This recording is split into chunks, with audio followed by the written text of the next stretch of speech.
There we go. Nice and cold. Ah.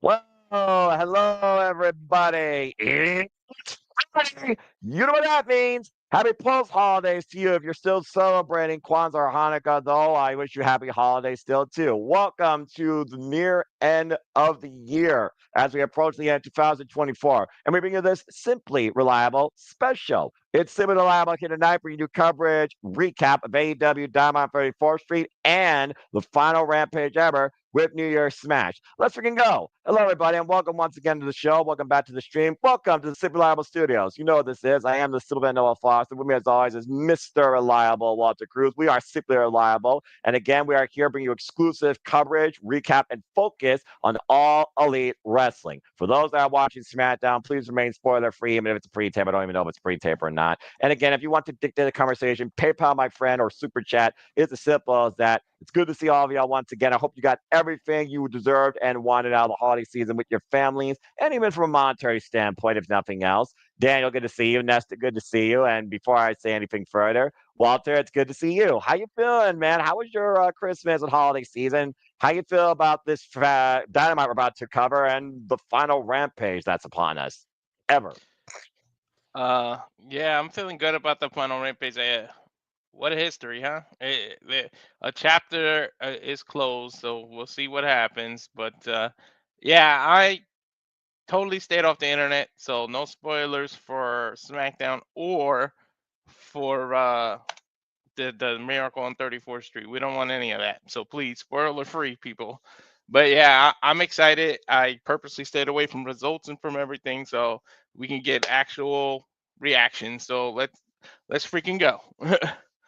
Hey, you sound like me, and of course, I'm still recovering my voice from the week of madness you all made me go through in and out of the karaoke and the dynamites and stuff we covered last week. We ran our final battle. Speaking of madness, if you haven't watched it already, go check out me moderating the madness on the final interview impromptu as we bid the year adieu. As of course, tonight we bid Rampage adieu. And I will say this: for what Rampage could have been, I think there was some really great moments, especially when it came to women tag team wrestling dynamic conclusions. Still to this day, I still one of my favorite matches was the Bunny, Yay Alley, and Penelope Ford taking on Ty J. Of course, I'm talking about Anna J and now Ty Milo in that ridiculous street fight from Daly's place. We've seen super classics in Lucha Libre with the likes of Komander, Ray Phoenix. We've seen, of course, the rival and the rise of the likes of Konosuke Takeshita, the Alpha. We've seen some build up into some chaotic brawl outs that are go home angles in the pay per views. Something tells me we might even get something like that, considering we're literally just less than 48 hours away from World's End, too. But yeah, for me, I enjoyed Rampage. I just wish it was in a better time slot because personally, I would have preferred 7 to 8. 10 o'clock at night is just super too late. And I'm not Dr. Seuss. I didn't mean for that to rhyme, but it is what it is with me sometimes. Dig what I'm saying? But that being said, Walter, did you engage much in Rampage at all during its leniency part of AEW's history? I'm sorry. Repeat the question. I was reading something. No, you're good, brother. I don't mean to distract you.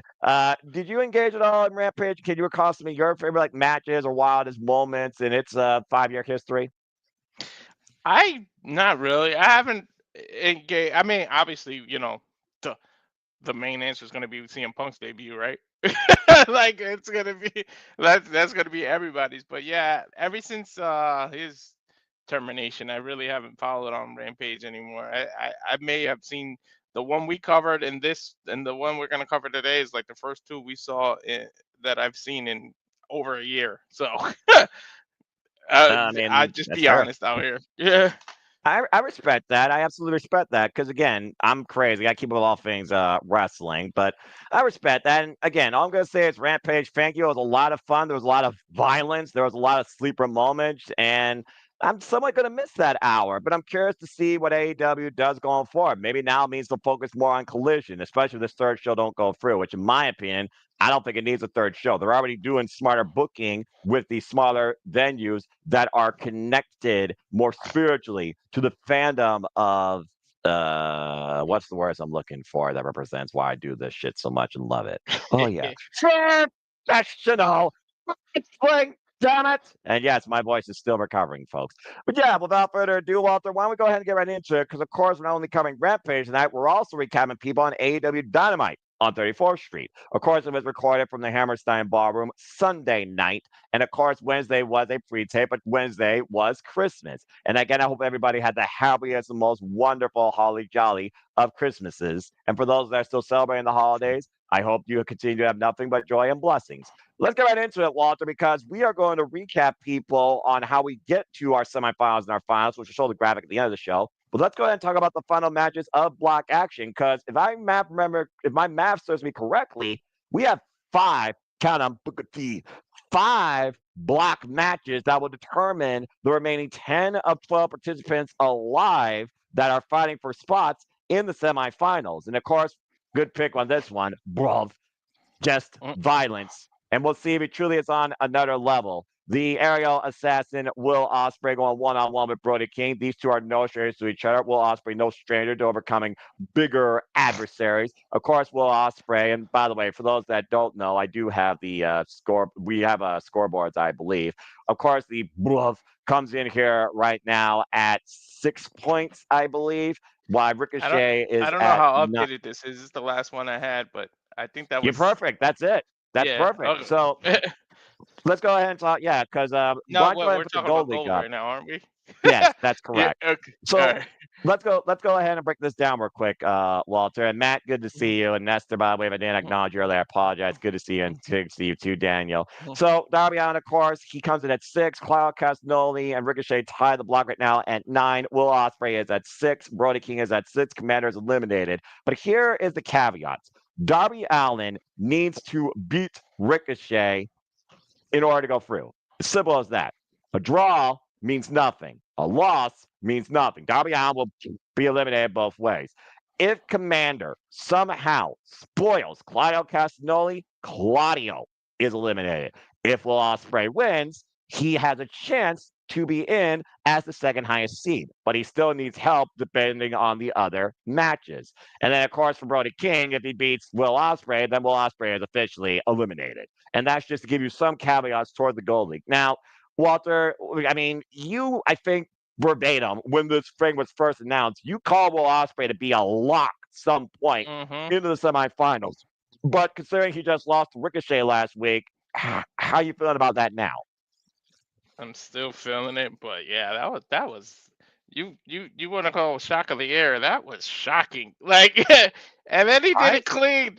Like, I mean, he somewhat cheated, but like the fact that he like there's no interference from anyone. He just turnbuckle pad or whatever. I don't even remember how it ended now that I think about. Oh yeah, he did the shooter like 3 times, right? He um did the spirit gun after knocking yeah the referee into the ropes and yeah throwing Will Ospreay off his balance. yeah. That's what happened. Now I remember, but I mean technically you didn't get caught cheating. You did what you did, but the fact that he beat him was like jaw dropped. Like we should have clipped it. Like literally, my jaw opened. I couldn't talk for a few seconds. Like I couldn't believe it. But I still feel strong about it. I still feel the two who I think we're gonna be in the finals are in the finals. But jeez, like the fact that if they played it right, we could have had 3 people with a nine at the same time. Then it would have been real interesting to see what they would have did with that. Like if 3 people have a 9, like I don't think I've ever seen that before. Like what the hell would they have done? It would have been like kind of like the one match that has to go to either a draw or a loss for Ricochet to advance. You would have to consider tiebreakers, and considering these are the final matches, it comes down towards that second who got to that score if they had a key tiebreaker in their final match versus the previous person that held the top seed. You got to look at how the matches played out previously to really determine the overall winner. Case in point, why don't you go ahead and put up the other Gold League match? King Mike, good to see you. Always good to see you, by the way, because, of course, that's not the only Gold League match that we have here. And let's keep in mind, this is the same spot Brody King was in last year. We thought it was going to be a lock. Now he has a chance to play spoiler and keep himself alive. But if Ospreay beats him, Brody King's eliminated. Speaking of beating people, Komander, of course, who beat the field and became the Ring of Honor Television champion, he has a chance to play spoiler against Claudio Castagnoli. If Claudio Castagnoli loses to Komander, he is very likely to be eliminated if Will Ospreay or Ricochet wins their matches. because Will Ospreay owes a win over Claudio Castagnoli. Do you see how it works now? So all I Komander do. has to do is beat Claudio, and Komander plays spoiler for the Death Rider. It's as simple as that. I love So how you say giving all you have to do, Komander, but that's a hell of a freaking thing for him to have to do. okay, okay. So in wordplay, it's easy. In reality, it's anything but. But again, man, when it comes to tournaments, it's sometimes not about how far you go. It's about the impression you leave. And Commander right now, who has a giant goose egg, can do one thing Beast Mortals didn't: get a win and play spoiler. So I put it on you. Do you think Commander stops Claudio?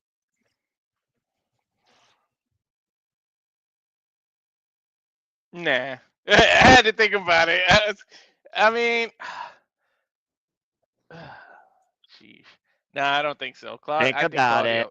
Yeah, yeah. I was thinking hard, but I think Claudio has to be commander here. I think he ends up leaving with a big fat donut. Like, I mean, look who had a donut last year. Did we really expect that for him to keep a donut last year? So commander, man. I feel bad for the guy, to be honest, though. But I think he ends the tournament and with a big fat zero. Like, I'm sorry. We never know, though. We never know. About to say, about to say, it's one of those things where it's a tournament. Don't be surprised if you see an upset. I mean, again, your jaw dropped last week when Ricochet beat Will Ospreay. Now Ricochet is literally one match away with two scenarios locking a spot in the semifinals. Let's go ahead and talk about that last Gold League match before we go into the Blue League, because you were talking about it earlier. Let's go ahead and look at Ricochet versus Darby Allin, a first time ever one-on-one matchup. Darby Allin, of course, coming off a win against Will Ospreay, but a loss by dubious means by Claudio Castagnoli due to knuckle duster. And while Ricochet has been playing dirty, he has two straight wins so far and is very much in a good spot to be part of the semifinals. Not necessarily the top seed, but the second seed. All Ricochet has to do is beat Darby Allin or let the clock run. If Darby Allin does not beat Ricochet, Darby Allin is eliminated, and Ricochet is a lock no matter what in the semifinals. Now, considering everyone's idealisms about Darby Allin, but we know Darby Allin's relentless nature, and we saw how far it took Claudio Castagnoli to get the 3 points off of Darby Allin. I'm going to ask you straight up, dude. Do you think this match ends in a win for Ricochet, a draw for Ricochet, or does Darby Allin play a potential spoiler here and beat Ricochet? This is hard for me to call. You know, it's funny. We usually get the David Goliath kind of thing, but these two are pretty much the same person. They're pretty much the same build, the same everything. And I've literally been calling for a draw in every round of this goddamn tournament, and I've been wrong ever since. Why stop now? I might as well call a draw again. Just I gotta be right sometime, right? God damn. Yeah, I mean, hey, again, and a draw can happen. Mark Briscoe nearly drew with Kyle Fletcher. He won the last minute. Again, 20 minutes could fly by. And for those that don't know, these matches tonight are each 20 minutes long, 3 points for a win, one for a 20-minute draw to each competitor, zero for a loss. And this is the last action of the round robin section of the Continental Classic. The top two score getters and tiebreakers, if needed, of each block will go on to semifinals. We'll talk more about that later.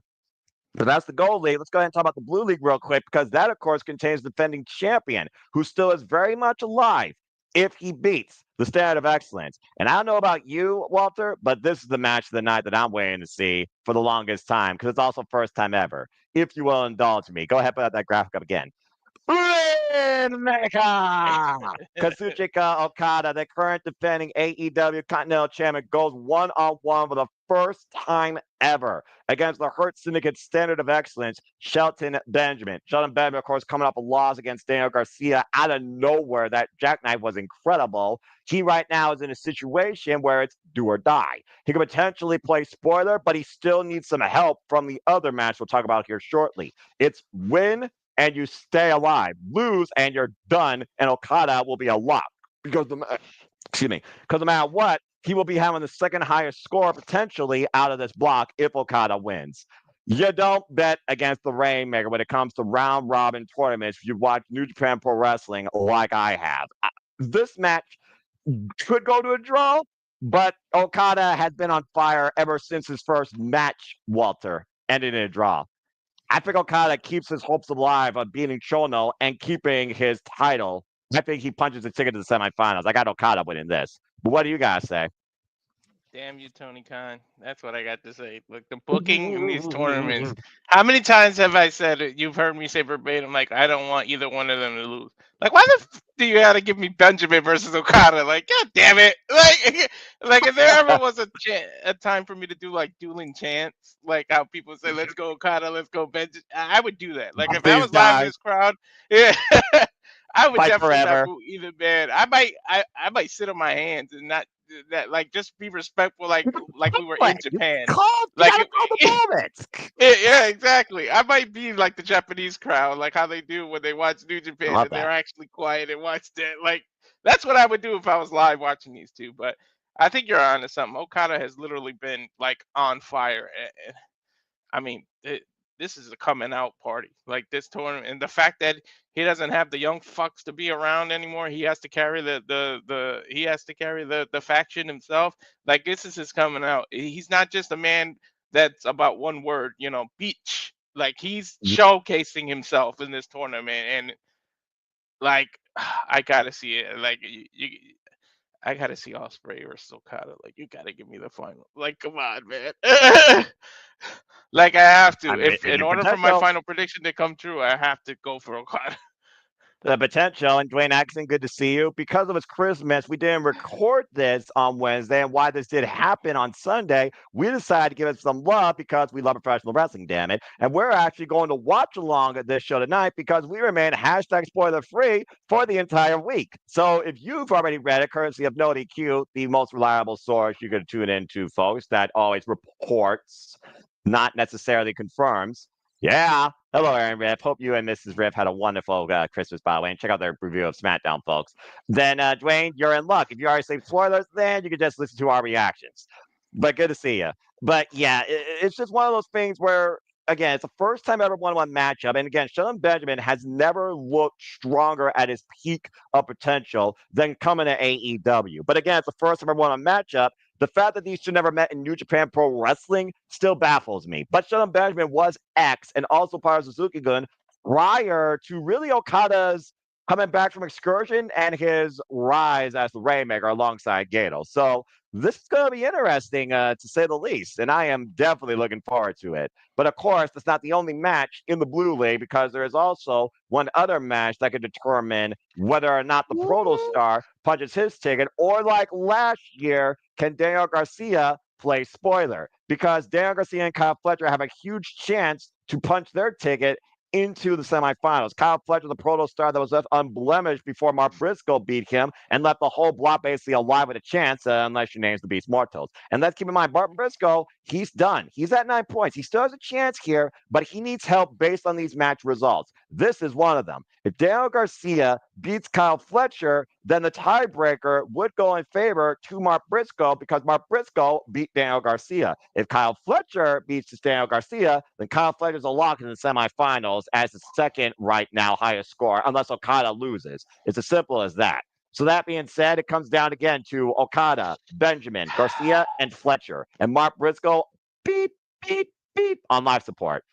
Well, TNT champion has surprised us, but Kyle Fletcher has also shown how desperate and hungry he is. And also, Walter, this is our first time ever matchup. Yep, What do you I'm see almost in happening? here. Or are you about to say what I think you're going to say? Do you think it will go to a draw? If it goes to a draw, Kyle Fletcher will still move forward. No, don't give me two. If I already predicted one draw, don't give me two on the same show. I'll lose my shit. The little bit of hair I got, I'll pull out. This is my other finals because I said if it's not Okada Ospreay, you gotta give me Ospreay Fletcher. So I gotta stick to my original, right?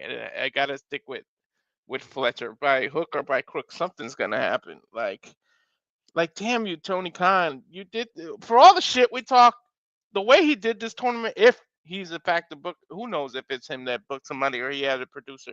But god damn it, they've been giving us banger after banger. Like with this tournament, and I know the tournament is set up to be that, but holy shit, AEW has really stepped it up. Like I've been one of the big Japan for wrestling booking. Sure. yeah, yeah, that's true. But yeah. Yeah. Yeah, it's gotta be Fletcher because if not for anything, not that I don't like Garcia, don't think he's got the talent. It's just to make my prediction right. Because I had to say Osprey on one side, and I said either Fletcher or Okada since the beginning on the other side, and I'm damn near halfway there. Hopefully, by the end of this, we get a clearer picture. Well, I mean, based on what you're saying, there's still potential that you could get Kyle Fletcher and Will Ospreay, not even in the finals. It could be the semifinals based on how the scores work out. Remember, it's the top seed of the blue face the secondary of the gold, and the top seed of the gold face the Oh secondary yeah, of the blue in the semifinals. shit, And then that's the right. finals is the winner of both of those matches, which still could be an all gold final or an all blue final. The bottom line, as of right now, there are 10 men, 5 men in each block, duking it out for a spot in the semifinals. There are only 4 spots, 2 for each block. And tonight we're going to That's find out right. who those That's 4 men are right. and what those matches will be. Because remember, Walter, tomorrow at World's End, we call not only the semifinals, we call the finals and the That's winner of right. this year's Continental Classic Championship. Damn. And I'm still sad. We keep talking about. I'm so sad that Eddie Kingston didn't get to defend this title. Mm. Like they should do a one-on-one. Like when he's ready to come back, whoever wins this should have to defend the Continental Classic against Kingston on a one-on-one on some pay-per-view. Whatever he's gonna come back, like it should just automatically have to do that as default because he's never lost this. But of course, I'm pretty sure I'm not gonna get that. But I really feel like that we should get that. Don't you think? I definitely agree. And to justify that, let's keep in mind Eddie Kingston is the first ever inaugural Continental champion. He won the Continental crown. Now we have the Continental Championship that is the crown held by the very man that beat Eddie Kingston for it very shortly after he arrived in AEW. I think it was his debut match, by the way. Kazuchika Okada. He's been Continental champion now since March with defenses against the likes of Who's Who, and you can literally name the names out there, whether it's Fatal Four Ways, by the way, might I mind you, including some of the people in this very tournament. But the fact of the matter that we have potential to revisit one of the greatest rivalries of all time, Beach versus Little Brother in a way, because these two were like brothers when they first came in together, when Okada brought him into Japan from Red Bull. The chance of having Kazuchika Okada versus Will Ospreay as the finals is a very real possibility. The chance of having Will Ospreay with Kyle Fletcher is a real possibility. Darby Allin might go up against freaking Kyle Fletcher in the finals. And we know how far Kyle Fletcher is willing to go to break a body to get a victory. There's a lot of unique circumstances. Even Ricochet, for all the gumption that he's worth in toilet paper, he has a chance to actually make it into the finals and face either Kyle Fletcher or Okada or even Darby Allin if by some miracle Darby Allin actually makes it past Ricochet. But again, if Darby Allin doesn't beat Ricochet, he's out no matter what. That's a definitive. So there's a It does. lot of unique possibilities here. It does justify if Ricochet can make the finals and win this, it justifies the money Tony Khan spent on signing him, and it justifies like the deal everybody made out of Ricochet being because some people were like Ricochet, like why is it such a big deal? If he wins this, then that's the freaking answer. That's why he was a big deal that he signed with AEW. That right there. So I mean, the possibilities, like sheesh. Oh my Yeah. god! How's your Just give me brain? more. How's your How about brain that? hurting? The AEW is like, I'm actually excited about AEW. Go figure. Like the way they've been booking this tournament, and like seriously, the realm of possibilities, and I can't wait. Like, uh, the world's end is gonna be something else. Yeah, it absolutely is going to be. Bang! But that being said, this is what you watch if you look at round robin tournaments in New Japan Pro Wrestling. And to your point, it wouldn't surprise me if Rocky Romero had some help in this because Rocky Romero, of course, is part of the board of New Japan Pro Wrestling. And of course, NJPW is the home of the G1 Climax, where, of course, Okada talks about beating Mr. August, Masahiro Chono. And if he wins the Continental Classic, he would have won now 5 round robin tournaments. So that's what Okada's going for.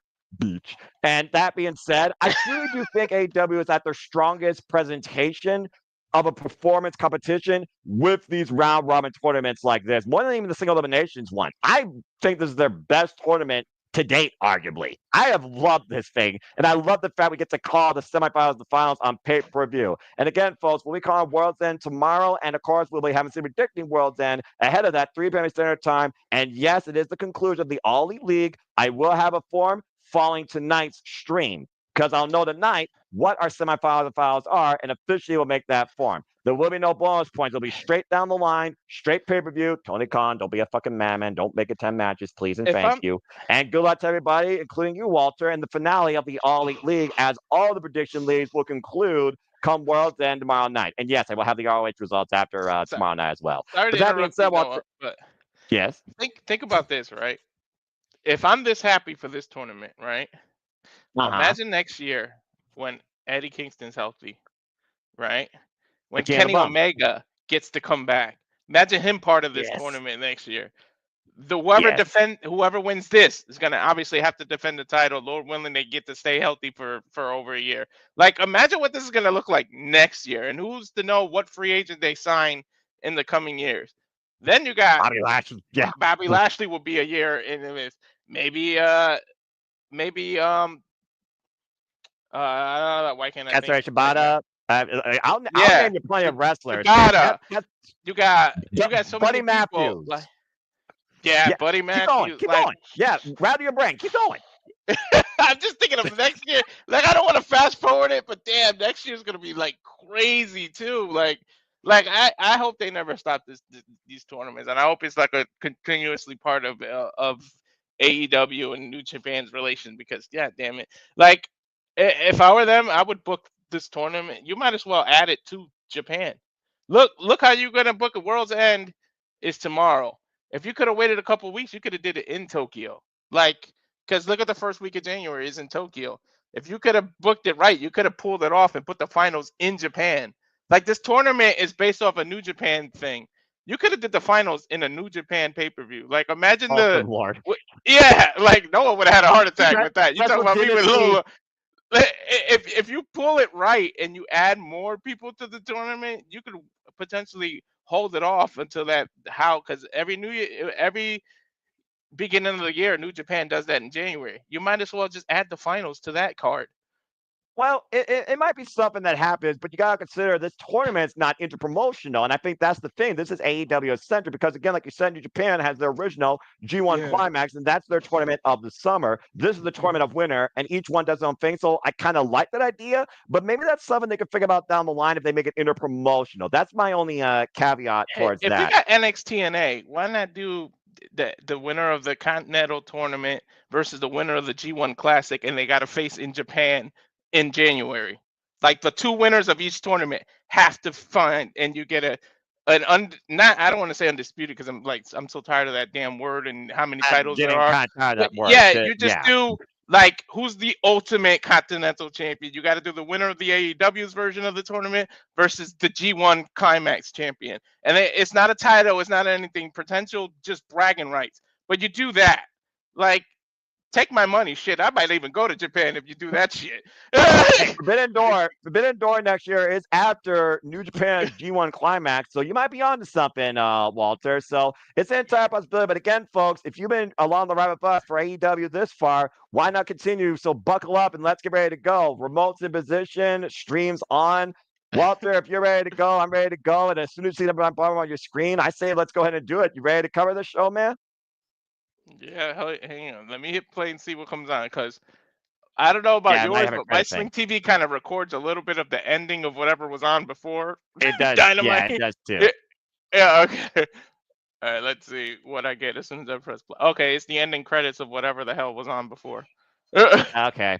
Yeah, my timer's at like 33 seconds, up 2 hours, 45 minutes, and 14 seconds. Jesus. Let me see. I can't even see my timer. They got like hit a button. But again, folks, hope you enjoy the conversation and reactions. Let's go ahead and bring up the speed with the Pulse Holiday gift. That's AEW Dynamite on 34th Street. And then we'll see you afterwards at our short emission for the final Rampage ever, New Year's Smash. Okay. And we are definitely fast forwarding for the commercial breaks because fuck television. Let me know when Will Ospreray comes out, because damn, he jumped right out of mine. Shit. All right. Well, I'll let you know when I see that. As of course, I have the beautiful panoramic view of the sold out Hammerstein Ballroom from New York City. There's Dad and Luke, and let's all rate this shit because Will Ospreay is about to jump onto the screen as there's his Titantron, and Walter, we're kicking things off red hot. There he is. Welcome everybody to our coverage of the conclusion of the Continental Classic round robin action. Let's freaking go. Hello, show folks, and welcome to the show. Noah Foster, Walter Cruz. We are covering AEW Dynamite 34th Street tonight as we are celebrating the end of World's End to come forward, but also the end of a show itself. Rampage will no longer be a thing. But before that, we're bringing you in tune and catch you up to speed on Dynamite 34th Street as we have five block matches and some women's action as well. And I hope you all enjoy the conversation, the show, and the reactions. Again, Walter, you've been very excited for this tournament. We have reached the pinnacle of the action here. It's do or die for 10 of the 12 participants, and one of them is in the ring right now, Will Ospreay and Brody King. Of course, Brody King last year, he came in as Dominator, but was spoiled by Daniel Garcia. Now he's on life support. If he does not beat Will Ospreay, he is eliminated. If Will Ospreay beats Brody King, he necessarily is a lock for at least second place in the Gold League. Tonight. I got the graphic that shows tonight. That's what I'm looking at. About the 5 matches? Blue, gold, yep. Yeah, right. Ain't that a nice graphic? Yeah. Yeah, I got the same thing, and I can't decide about Toni either. Like, jeez, like why? Why'd you book Toni versus the? Like, see, I like when they do that. When you book it, you don't want anyone to lose. But why'd you book Toni versus Valkyrie? Like, why? Well, I mean, Toni Storm, she disrespected the Vendetta, so the boss has sent Taya Valkyrie to remind Toni Storm exactly what it means when you step up against the Virtuosa on her time.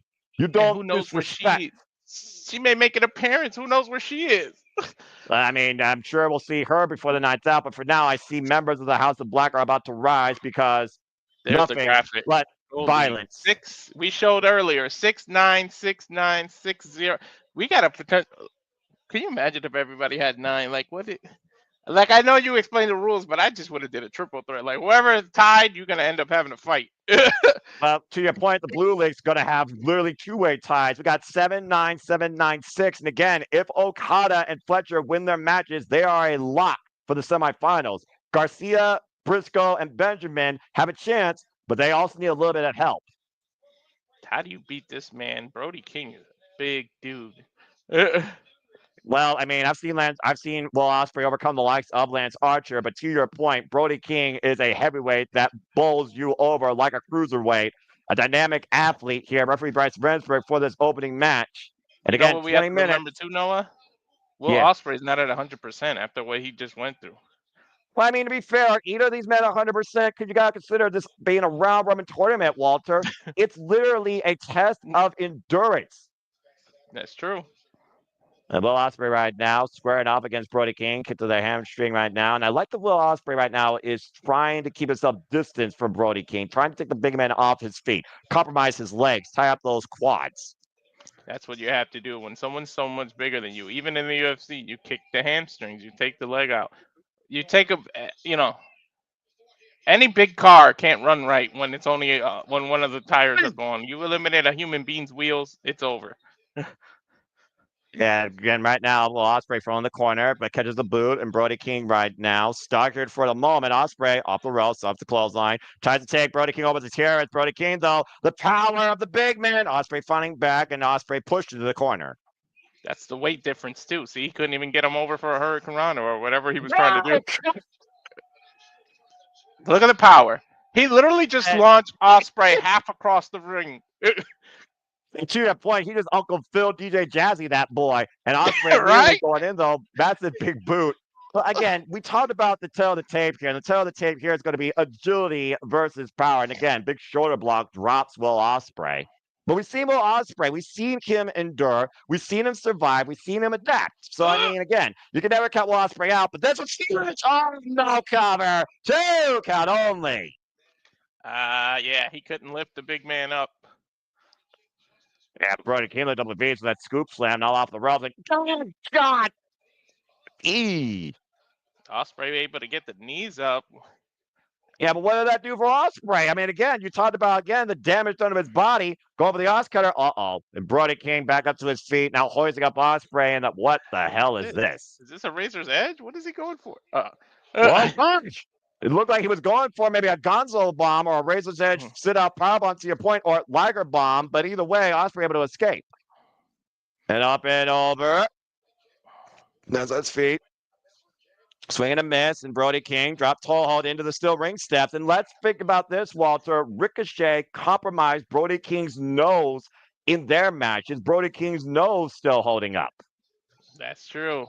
Plus, look how thick his knee pad is. Like, they might be covering a knee injury. And Will Ospreay's lower spine just met the corner of those steel ring steps.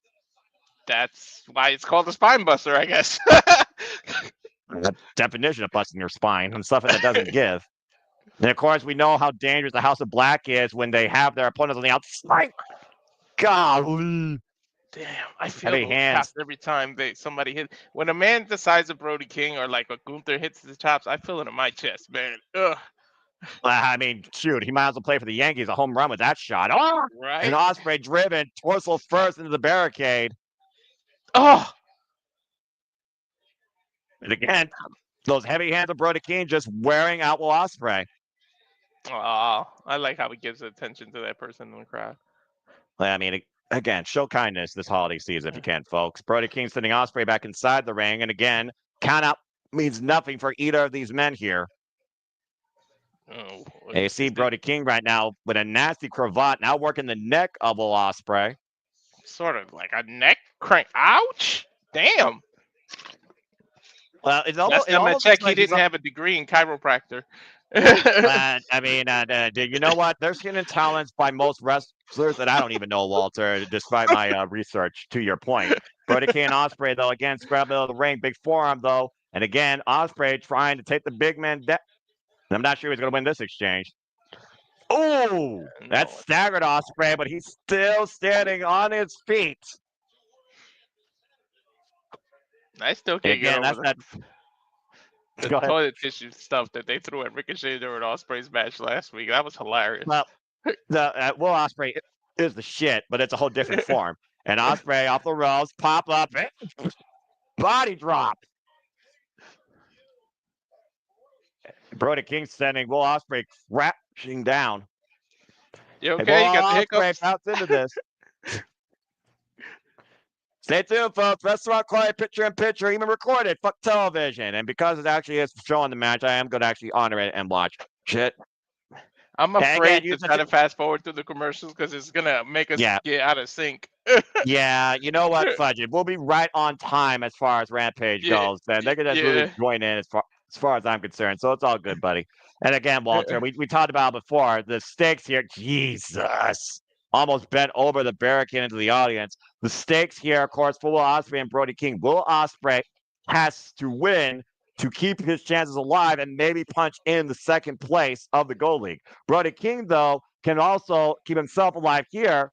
Stopping himself and crashing the barricade. But he also can prevent Will Ospreay from being a guaranteed second shot. And again, distance created between Brody King and Will Ospreay here. And Ospreay, again, just fighting off Brody King on the outside. Again, Brody King, great awareness of that 10 count here, though.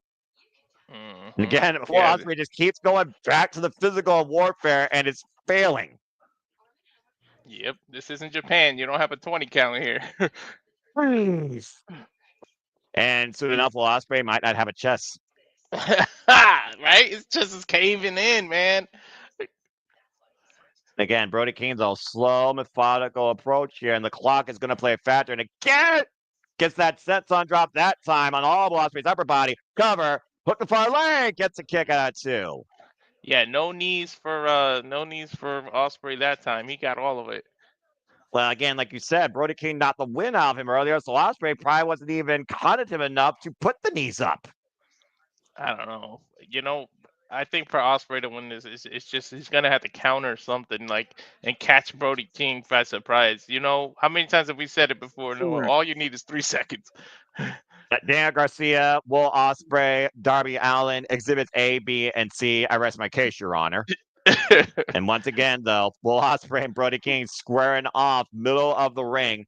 Massive chop. And somehow Ospreay still stays up on his feet, rocking the big man's jaw. Again, good grief. That's the one thing about being that big. You know what? Being that big comes with a lot of momentum. When somebody uses that momentum against you, that's when you can get caught. And being trapped in a bear hug here doesn't help matters either, considering the damage done to the ribs. Look at Brody King, though, transitioning to the guillotines. We are back here.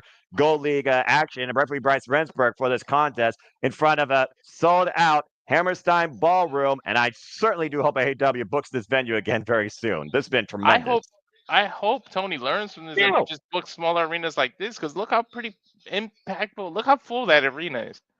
Well, it's Like, also wrestling fan eccentric, and I think that's part of his strategy going forward. I even told you when it comes to Maximum Carnage when they go to Cincinnati, they're doing a different arena there, a smaller venue, a music center, handstand, corkscrew kick by Will oh Ospreay. yeah, dude, Osprey's athleticism is beyond anyone, man. Give the man a moment. He will impress you. Massive big boot, former multiple-time IWGP Junior Heavyweight Champion and former Best Super Juniors winner, Walter, to your point.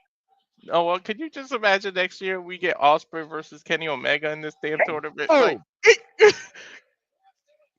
Yeah, I mean, again, it's a very real possibility as Kenny Omega looks to change the world again in his comeback to wrestle Dynasty first in New Japan Pro Wrestling, represented, of course, with AEW, ROH, CML, and Stardom, when he takes on the friggin' madman, the War Dog, Gabe Kidd, current NWA Strongweight Champion. And let's keep in mind, Walter, after that, Gabe Kidd, he already has his agenda planned. He's going to bound the fire defending against Triple E. Ospreay with the cover up, the phenomenal forearm, gets a 2 count. which we get the call. Yeah, again, folks, we'll tell you more of our watch-along trailer during a full commercial break, I assure you, because we have all the wrestling planned for 2025. Besides the fact we're leveling up as well with gaming content, courtesy of Simple Apple Studios. And if you're watching on Twitch for the first time, thank you for tuning in. Hope that you continue to, as we are venturing into that world here very shortly, as AEW will venture very soon in the Max, as we cover the Mother All simulcast January 1st. And that big boot had no effect against Brody King there. What the hell happened there? Brody King just woke up. It's one of those things, man. Instincts, adrenaline. Both these men know what's on the line tonight. Massive chop, and Brody King looked unfazed by that. Ah! Uh-oh. That was a loud chop, but it didn't do anything, Noah. He's just barking in his face. Imagine how this is deflating Will Ospreay right now. He's got to be second-guessing himself. Oh, boy. I'm assuming so. And now Brody King trapping Ospreay in the corner. Again, Ospreay not giving way, though, still staying on the attack, just welling away at Brody King's jawline. Oh, my God. That's that strong style right there. Give a man 50 shots. He'll give you one super strong one. That is King's Road style.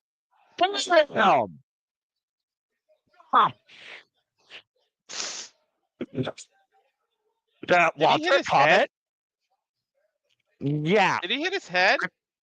I think he did. I mean, the shot was horrible. I think the landing was much worse, to your point.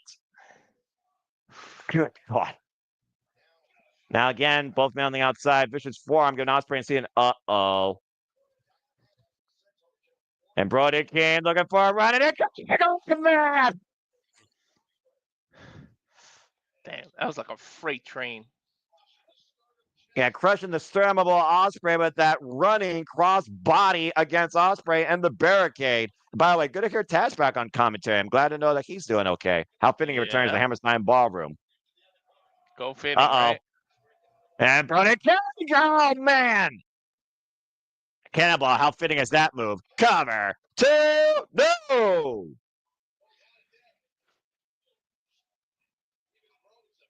Brody King right now looks a little bit surprised by the fact Will Ospreay is still in this match, Walter. So am I, damn it! Like, how the hell does he keep kicking out? But like I always said, you the one thing you can't measure in a man is their heart. Like, literally, for any professional athlete, to be honest. Yeah, but when that oxygen doesn't get enough blood flow to the brain, your body starts shutting down. Your heart can only take you so far at this point. That's true. But we know Ospreay does not give up easy. No, I mean, of course not. You kidding me? He's been fighting his whole damn life. He literally fought a disease, a life-threatening disease, by himself during the pandemic, just to continue what he was doing for New Japan Pro Wrestling during its darkest times. Mm-hmm. And that boot just driving into the jaw of Ospreay a second time. And Ospreay, though, again, look at him grit his teeth and fire up now. Face to face against the big man once again. Ospreay refusing to show any wavering weakness. Oof, big chop.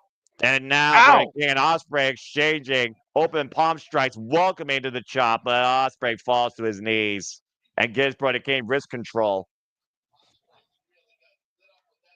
Uh-oh. And Brody King with a firm grip of that left wrist, Walter. This is not good. That's I what think we're about to get close combat. Yep.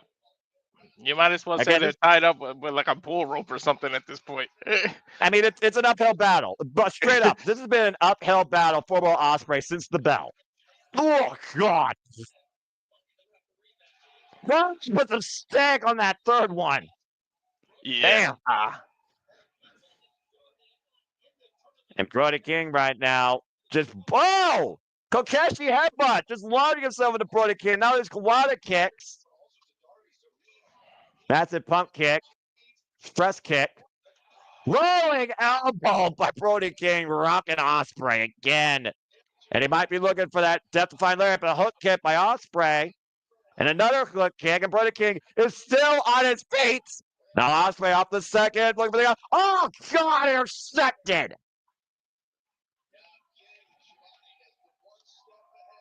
And wait a minute, Ospreay up and over, counts the lariat. Where's the Brody King up? Are you kidding me? Wow.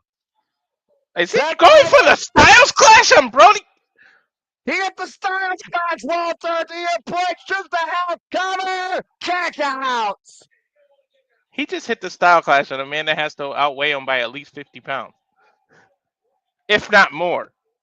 Yeah, what a countermeasure by Will Ospreay, though, breathing new life into this match. And Ospreay with the elephant off in the corner, looking to sink the blade. The guy's head taken off with a clothesline.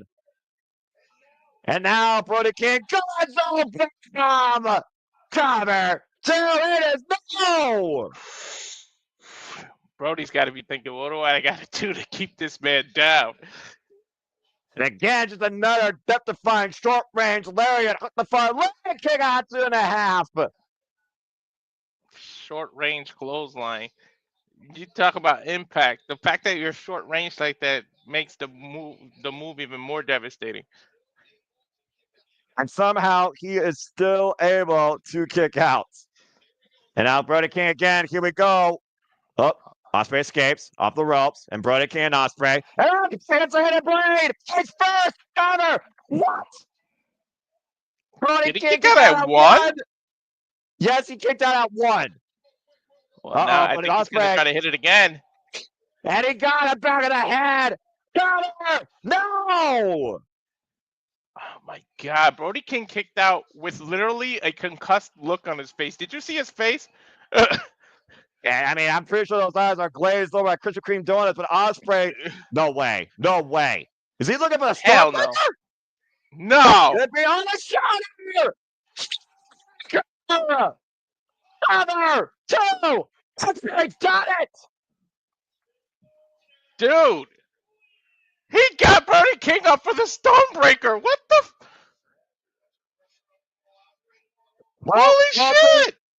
Walter, pressure makes diamonds. Will Ospreay is now in a three-way tie at 9 points, but he still needs a lot of help. If Ospreay wants to advance, he has to make sure that Claudio loses. It's the only way he has a chance to be second place. But Ospreay finishes his run at 9 points, and there you see the Hurt Syndicate entering the building, dressed to the nines. Damn, nice suit, Bobby. All right.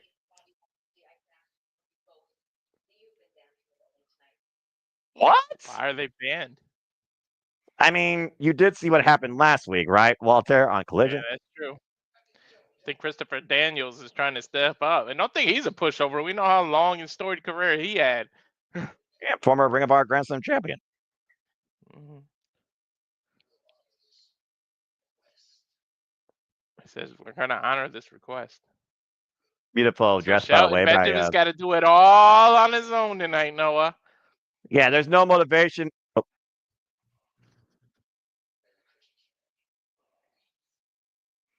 That was nice. I was going to I'm say, sorry, what you were Renee looking saying? remarkable. I was going to say, to your point, there will now be no motivation for him on commentary, nor nobody coming out along with him to the ring to his entrance or post match. Remember what happened? The reason that they were banned, I think this was a wise move. They obliterated Daniel Garcia and risked compromising a participant in this tournament before all hell broke loose and Forbes Strickland burned the house down. All Oh, we're right. going right Well, to the next match here, Noah. Yep, and to my point earlier, Darby Allin, who stands at 6 points, remember, Walter, if he loses, keyword loses, he is officially eliminated. I don't know. And let's go ahead and take it back. Yeah, He about to might lose a say. limb or a body part. That's what he might lose, knowing his crazy ass. Yeah, but look at this replay. Remember what Will Ospreay showed Darby Allin after he was literally knocked out. Claudio Castagnoli used a brass knuckle to beat Darby Allin as Ospreay helped Darby Allin out of the building. You got to consider where Darby Allin's mindset's at right now. He's going to take all that rage out on Ricochet, or is Ricochet going to find another way to take advantage of Darby Allin, who is coming here with very heavily bandaged ribs? Fuck technology. Hang on. Sling kicked me out. Said we're having a problem. Oh, well, let me know when you're back in and let me know what you see. And again, he clinches first or second place with a win or a draw. For Ricochet, all he has to do is beat Darby Allin one of two ways, and he's a lock. Let me know once you're back in, buddy. Okay. It's looks like a loading issue. Problem. Oh, I got to force for it to start. I know what I got to do. No, that's fine. Well, again, folks, we want to bring you up to speed real quick here. Will Ospreay has beat Brody King. Brody King is eliminated, but Will Ospreay still has a chance to be alive here. He needs Claudio Castagnoli to lose, and Will Ospreay will be a lock into the semifinals if Ricochet, of course, either draws here or wins here. Then Ospreay is basically on life support, depending on our other match here. Because after this, there's only one other match in the Gold League. Claudio Castagnoli versus Komander. And like I said, we got a three-way tie right now at the top of the block. But we hope you all enjoying the festivities. Hope you all have had a wonderful holiday. As again, technical difficulties, they are what they are, but we're live, pal. Mm-hmm. And, it happens. And of course, yeah, you know, it is what it is with technology. And of course, Ricochet got the dirty win last week against Will Ospreay, using the referee's position to his advantage, taking the balance off of Will Ospreay and locking in 3 points. And what's going on your end, Walter? Everything good, brother? No, keep saying looks like a loading issue. 27-7. Try force closing the sling at. Let me try it on my phone. All right. Well, I'll tell you what. Since this match, you kind of, have a little bit of different thoughts. Do you want me to just go ahead and continue on with this match? You want to do a commercial? What do you want to do here, man? Because I know we're on time punch. Go, continue, because I know how you can folks, carry it. You're the man. Well, you're the man, but I appreciate that. I'm just a simple man. Anyway, bell rings are underway. It is Darby Allin and Ricochet, and Darby Allin will not take any of Ricochet's nonsense, even if he's getting thrown toilet paper again. Referee for this contest, Paul Turner. Again, Darby Allin at 6, Ricochet at 9. If Ricochet wins, he's a lock at 12 points. They kind of a tie up right now, and I almost wonder if Ricochet has another dubious means to beat Darby Allin here. It seems to have been the only way people have been getting the better of Darby Allin this tournament. Okay. Of course, Darby Allin's first vendetta against the Death Riders. Did the match start for you? Because I'm trying to. Yeah, it's right now. There's a argument with Paul Turner and Ricochet. Okay, let me know when Darby Allin's bouncing left and right. Right now, he's just literally bouncing on his feet, just waiting for Ricochet to come in. And Continental tie up here. Standing switch. And again, the unorthodox nature of Darby Allin continues to impress me every time he's in the ring, despite the fact he might be a human crash test dummy. Keeping the side headlock applied on Ricochet here in the center of the ring. Headlock takeover. Ricochet down. Darby Allin with a firm grip right now. Grounding the Bulldog ground. Yeah. And again, bringing it back up to his feet and to his knees. And again, trying to create separation as Ricochet pushing Darby Allin into the ropes. Now for separation. Off the ropes again. Shoulder block takes Ricochet down. Ricochet springs up, though, like a pimple on prom night. Headlock taken by Ricochet, though. Darby Allin. And Darby Allin Ricochet down the mat again. Oh, one counter. Ooh. Okay, I just got the shoulder tackle. Okay, let me go forward 30 seconds. There we go. Yeah, you got this, bro. We got this. And again, Darby Allin right now with firm control of Ricochet here. And Paul Turner per position right now. Ricochet trying to find a way. Shoulders down again. It's a 1 count. And Ricochet, Darby up to his feet. And Darby driven towards the corner. And Ricochet finally forces the grip to be released. Deep arm drag. Takeover again by Darby Allin into the headlock again. Beautiful arm drag counter attempt here by Darby Allin. And Ricochet looks like he's trying to go for the eyes here to force a break. Again, hip placement, footwork, it all goes into technique. And you have to have technique to keep up in this business. What's up, Walter? No, I was agreeing with you. You definitely need technique. Not saying, yeah, I mean, you're a freaking MMA expert here. So cover 2. You can see the positioning right now of Darby Allin. Look at the way he's got that S grip across the bridge of the nose of Ricochet, compromising his vision, and he's trying to impair his breathing. Yep. What you were saying earlier about the oxygen, a man without breath, you're pretty much out of it. You can't catch your breathing. Oh, straight right hand to the jaw of Darby Allin outside the official's vision. And fans, action will continue here in the Continental Classic on this Dynamite recap in Restaurant Quiet Picture in Picture. Fuck television. Picture. Yep.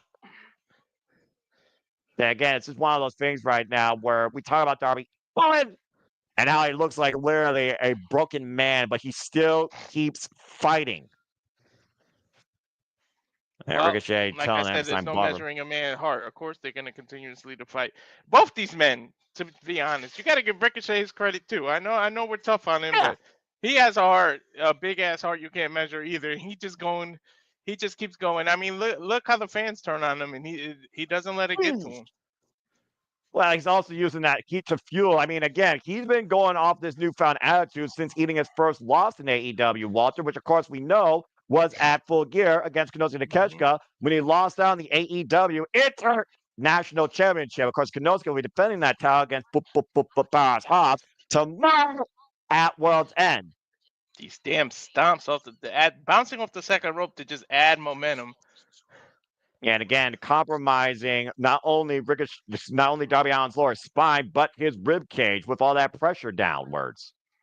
And Ricochet grabbing the boots. Darby Allin, though, ripped off the ropes and nasty fall back first.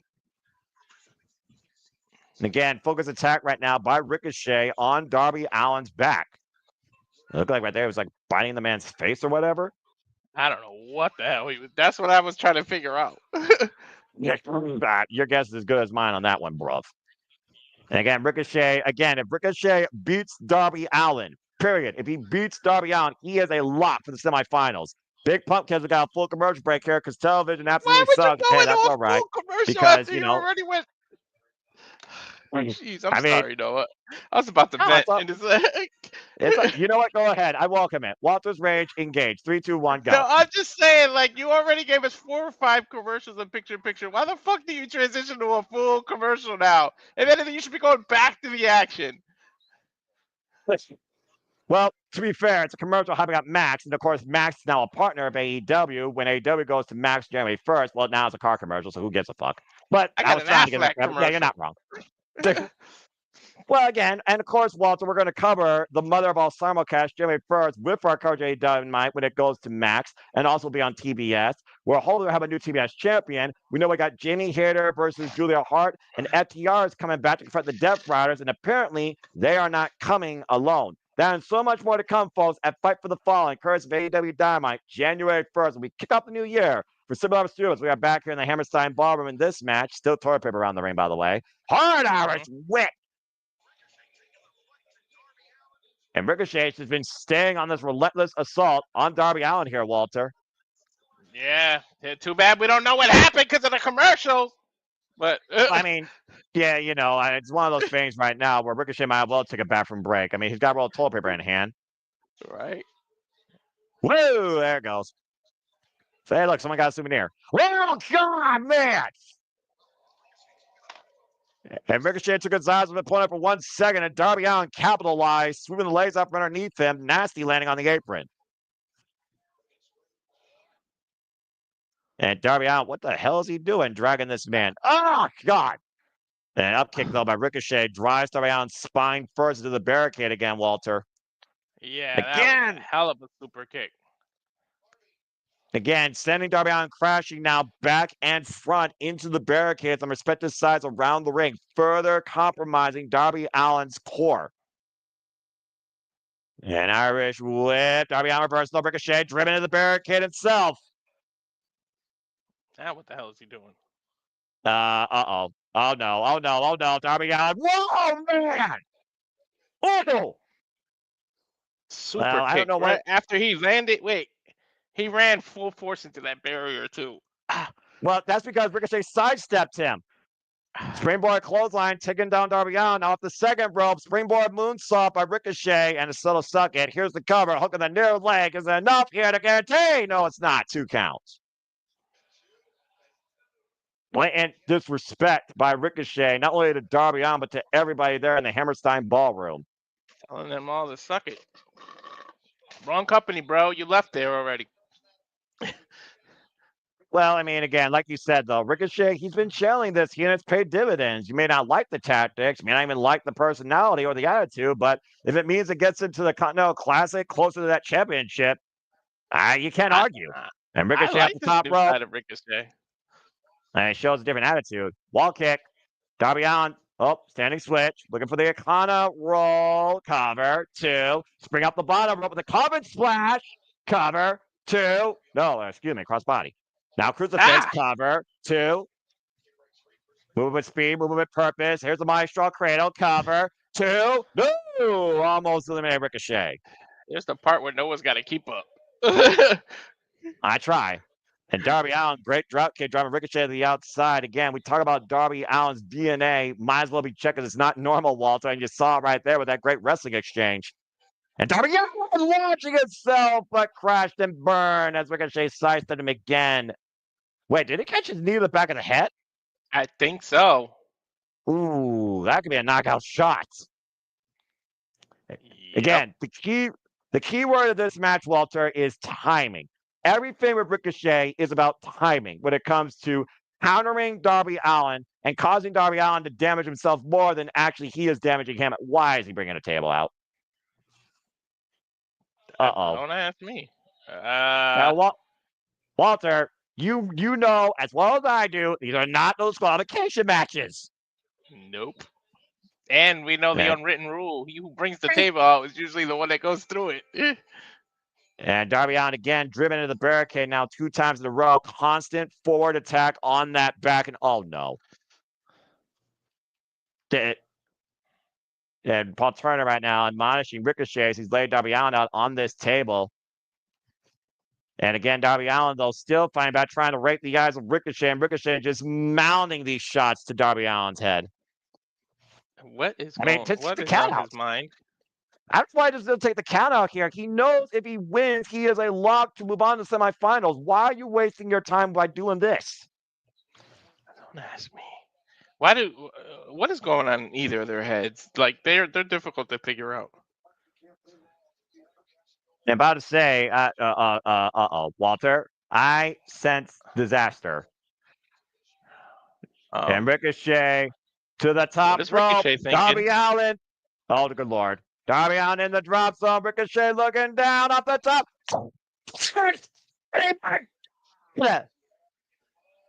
You all right? Crashing down on Darby Allin through the table. Wouldn't that be a disqualification? Well, technically speaking, he didn't use the table. He drove the opponent through the table. That's it. Yeah, I agree, man. At this point, take the count out. And I also want to add, Walter, if Ricochet and Komander both win or draw in their matches, Will Ospreay is eliminated. I just went to picture-in-picture. What the? Again, I mean, Darby Allin, Doc says might want to check on the man. He might be registered dead.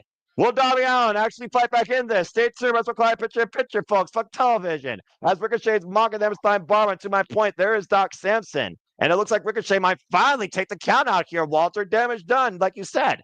Yeah, he slid back in the ring now. Are you just gonna? How much time passed? Did 20 minutes pass? Can I get the No, draw? definitely. I don't think we're at that point yet, but you might as well just fast forward the clock. We've got to be close to, I think, the 15-minute mark at this point. And again, if Ricochet wins or draws, he is a guaranteed lock into the semifinals for the Gold League.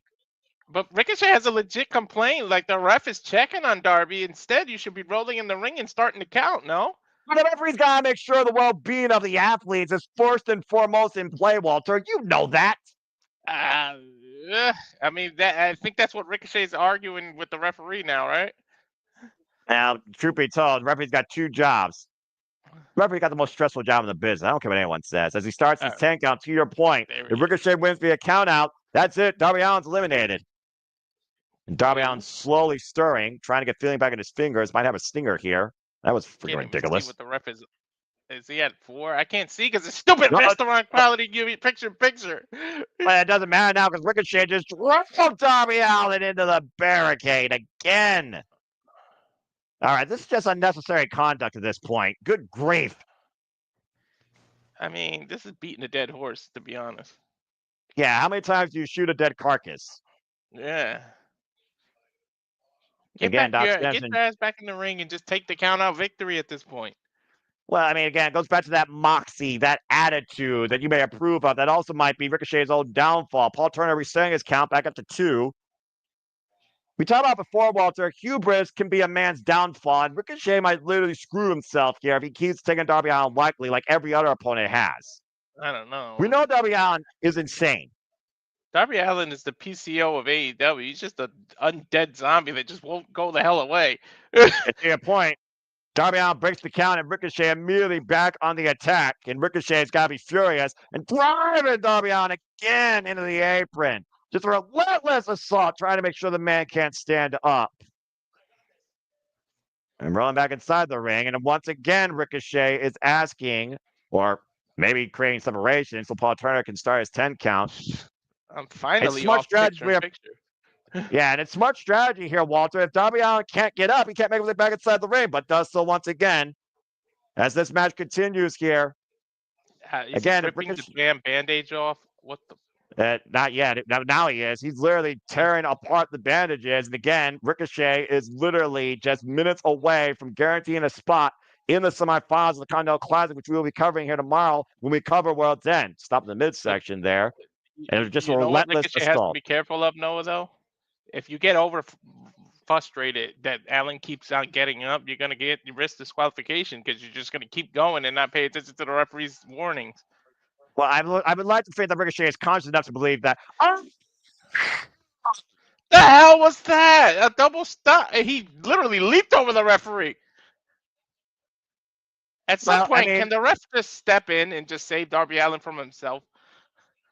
Well, that is the referee's job to a degree when the competitor is their own worst enemy, but this is Darby Allin we're talking about, and this is also the Continental Classic. And Paul Turner realizes, being the senior official of the referee corps, how important this is for both men. Remember, Darby Allin loses, he's eliminated. I mean, did you see those forearm shots to the freaking kidney? Yeah, and I also see these knife-edge chops not going to win out Darby Allin while he still somehow is standing on his feet. Standing in quotations. And now he's putting him on the damn rope. Well, what? How much more can this man do to him? Well, to answer, counterpoint that question, how much more you need to do to keep Darby Allin down? I don't know. That's why I compare him to PCO. Well, think about this, Walter. Like I said, what does it take to put Darby Allin down? Without dubious means. Darby Allin takes himself out of matches. Nobody takes him out. That's fair, I think, honestly. After Claudio Castagnoli uses the freaking brass knuckles to knock Darby Allin out, literally. And Ricochet doing everything he can with his own fist trying to knock Darby Allin out. And both men right now, the high-wristed, Ricochet inside second, looking for a possible superplex. And Darby Allin, though, just freely punching away at the kidneys. And Taking the epidermis away from Ricochet. What the hell? I don't like moves like that when they rip in their backs. Is he gonna go for a destroyer off the rope? No, I think he's going for a bomb. Up and over. No. Okay, we talked about Allin, but give Ricochet some credit to be able to kick out of that. He basically got lammed down twice, like it was a sunset flip powerbomb off the turnbuckle into a destroyer, or the same move, if you want to call it. That's basically what the destroyer is, just minus one flip. But and now Allen's. Go ahead. Go ahead to your point. No, I thought he was gonna go for the coffin drop, but I think Ricochet is like, nope. Well, Ricochet, great awareness. To your point, that's not a destroyer. That's a code red. It's a sunset flip. That was a double code red variation move that Darby Allin used on Ricochet, dropping him on his head twice to a degree, turning him literally inside out, and somehow Ricochet was conscious enough to kick out before the 3. I mean, this match should have been over on 3 different occasions. Again, though, every time Ricochet thinks Darby Allin's down, Darby Allin finds a way to fight back. Now springing off the top rope for 50, crash and burn. Whoa. Put you on armbar. And they're in the middle of the ring, Noah. Yeah, look at the way he's bending back the digits. Ow! The finger's getting pulled back. Yeah, but again, Ricochet has free range of his right side of his body. Darby Allin again, though, readjusting position and immediately going back to the Fujiwara armbar. He's got that arm trapped. Double wrist lock applied while bending back the digits. Ow.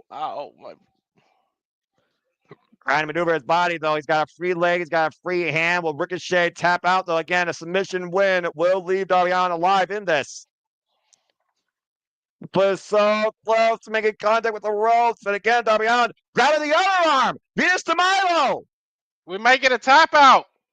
Double Fujiwara armbar locked in.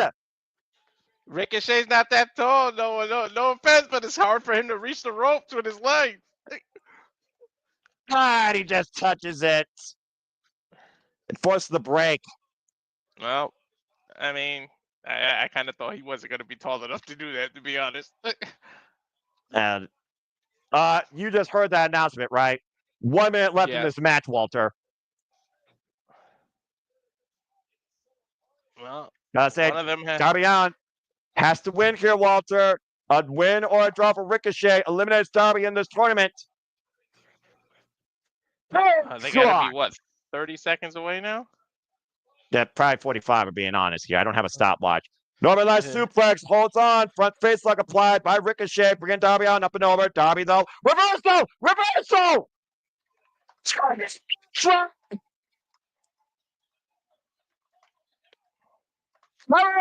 cover him! He is out. He is dazed. He's stung. 7, 6, 5, 4, 3, 2, 1, count. Oh. Wait, they did it! I finally got one. Well, Walter, you wished it in existence, and it happened here, and that means Darby Allin is eliminated at 6 points, while Ricochet advances with 10 points. 7 points. While Ricochet advances into the semifinals with 10 points. Ricochet is officially going to World's End, and Darby Allin is eliminated. Wow. That means... Yeah, there's the official announcement by Justin Roberts. Hammerstein Barber doesn't like it.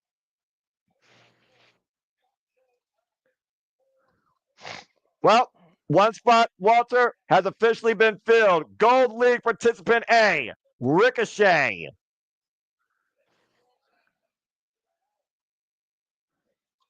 Once again, Ricochet sneaks his way into officially the semifinals of the Continental Classic. Darby Allin, Brody King, officially eliminated. and Will Ospreay is on life support now. If Claudio Castagnoli wins or draws with Komander, Will Ospreay is eliminated, and Claudio Castagnoli will be your other Gold League semifinalist. Part of you got to feel bad for Darby, though, man. Jeez. Yeah, no kidding. There's no question about Darby Allin's fight during this whole tournament. Wait a minute. What the hell's going on? We're going into our next match immediately, Walter. The last match of the Gold League, Komander. Why is he dressed like Wolverine? I mean, that's his attire. Well, I mean, what? Is he telling him to play spoiler? I mean, encouragement maybe. I don't know. Again, Komander cannot make it no matter what, Walter. But he could play spoiler to your point. Like I said, Will Ospreay and Claudio Castagnoli are the only two men left fighting for a spot in the Gold League. If Komander beats Claudio Castagnoli, Will Ospreay is officially in with a victory over Claudio Castagnoli. But if Claudio beats Komander or goes to a draw, then Will Ospreay is eliminated, and your Gold League semifinalists are Ricochet and Claudio Castagnoli. You better not book 2 draws back to back. I will be one pissed off son of a bitch. Again, I had to go backstage to Switchblade Jay White. Seriously, this guy, here's my New Year's resolution for the Switchblade, Walter. Switchblade Jay White will be AEW World Champion, but I don't know if it comes at World's End.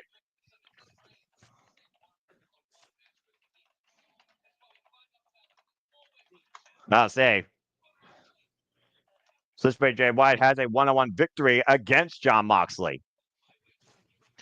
Yeah, I can't wait for that fatal 4-way. Literally, the champ is always detrimental against the champ. They got a 1 in 4 chance they drop, but I don't even think Moxley gives a damn about those odds. He's the one who asked for this match, Noah.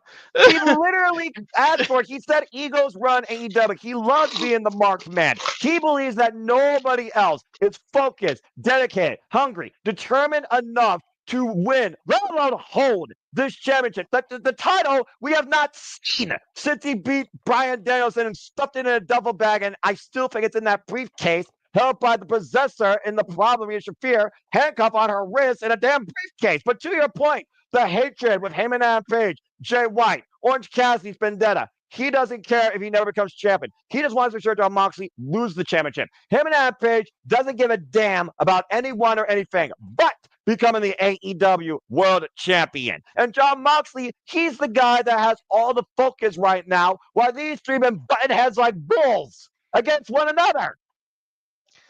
Say what you want about Moxley, but this may be what he meant by the changes in AEW. He just wants competition. He wants the people to be able to step their game, and 3 men have really got to step up tomorrow, but we'll see what they can do. I don't think Page gives a damn either. Neither one of these 3 really give a damn. No, not at all. You kidding me? I mean, that's the number one thing. What I do give a damn about, though, Walter, while we got a commercial break, everyone's enjoying our coverage, let's go ahead and bring you up to speed and what the Survivor Studios is going to do through World's End into 2025 when the Survivor Studios once again has a new beginning. Check out this, folks, because this is all the content coming to you very soon. Another watch line trailer. And now for a taste of things to come.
Usually, again, I folks, we have a remind you. shtick that we go to, but we just joined the match mid-match, so we might as well go back into calling, and we can do that shtick later. I know.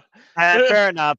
Well, get ready for all the wrestling as we got all the fighting right now. Claudio Castagnoli up in Palm Strikes Commander. To your point, Walter Cruz, this is nonstop action. This isn't TNA, but it might as well be something of a similar sort here because these two men aren't going to stop until the clock runs out, the bell rings. Again, folks, if Claudio, oh dear God, goes to a draw or beats Commander, Claudio eliminates Will Ospreay and is going to semifinals. If Commander goes to a draw or beats, keyword, beats Claudio Castagnoli, Claudio is eliminated. Will Ospreay is in for the Gold League alongside Ricochet. So there's a lot riding on this match right here. And of course, Commander just won the Ring of Honor World Television Championship. So again, I think momentum favors Commander here, despite the fact right now he has not. What the hell? Commander caught off running the ropes. Brought down by Claudio. What the hell was that? Walter, we said it before. Pound for pound, the most complete athlete. Cover. Two. Rick Knox, 2 count. Complete athlete and pound for pound, strongest man inside that ring. Claudio's another. I mean, they call Brock Lesnar the beast. Claudio's a real beast, man. And speaking of being beastly, we'll see who really unleashed their inner beast at Maximum Carnage when AEW Dynamite Collision goes to my turf, Ohio, in Cincinnati, Ohio, to the Andrew J. Brady Music Center. How 2 days far before are I you get from there? paid. Damn it. At least 8 hours on a bus trip. It's not going to happen because it's also happening before I get paid. So, God damn it, AEW. You're Don't forget me. bi-weekly? My wife is too. She hates it. Well, again, I am a victim of my own morals, priorities over passions. It is what it is. Uh-oh. Mhm. And Commander right now being military. What the hell are these moves that Claudio are pulling off? Elevated gutbuster kick out at 2 somehow by Commander. Claudio is just showing off at this point. Well, again, it goes back to that new mindset of Claudio Castagnoli ever since joining Jon Moxley in this MO of the Death Riders, doing things for the greater good, for the better of this business. And we'll see what that really means, I'm sure, more so after World's End when we cover the mother of all simulcasts of AEW Fight for the Fallen, because I still don't know jack diddly what that means. You got to think it's Moxley's in Claudio's air, and it's this whole new. You talk about Shelton getting motivation. Think about Claudio and how much motivation he's getting from Moxley. And he knows he doesn't want to disappoint Moxley. So we're seeing a different side of Claudio we haven't seen. Yeah, that's true that. Again, he treats this as a business. It's not fun anymore. Remember when he first came in, he was just having the time of his life.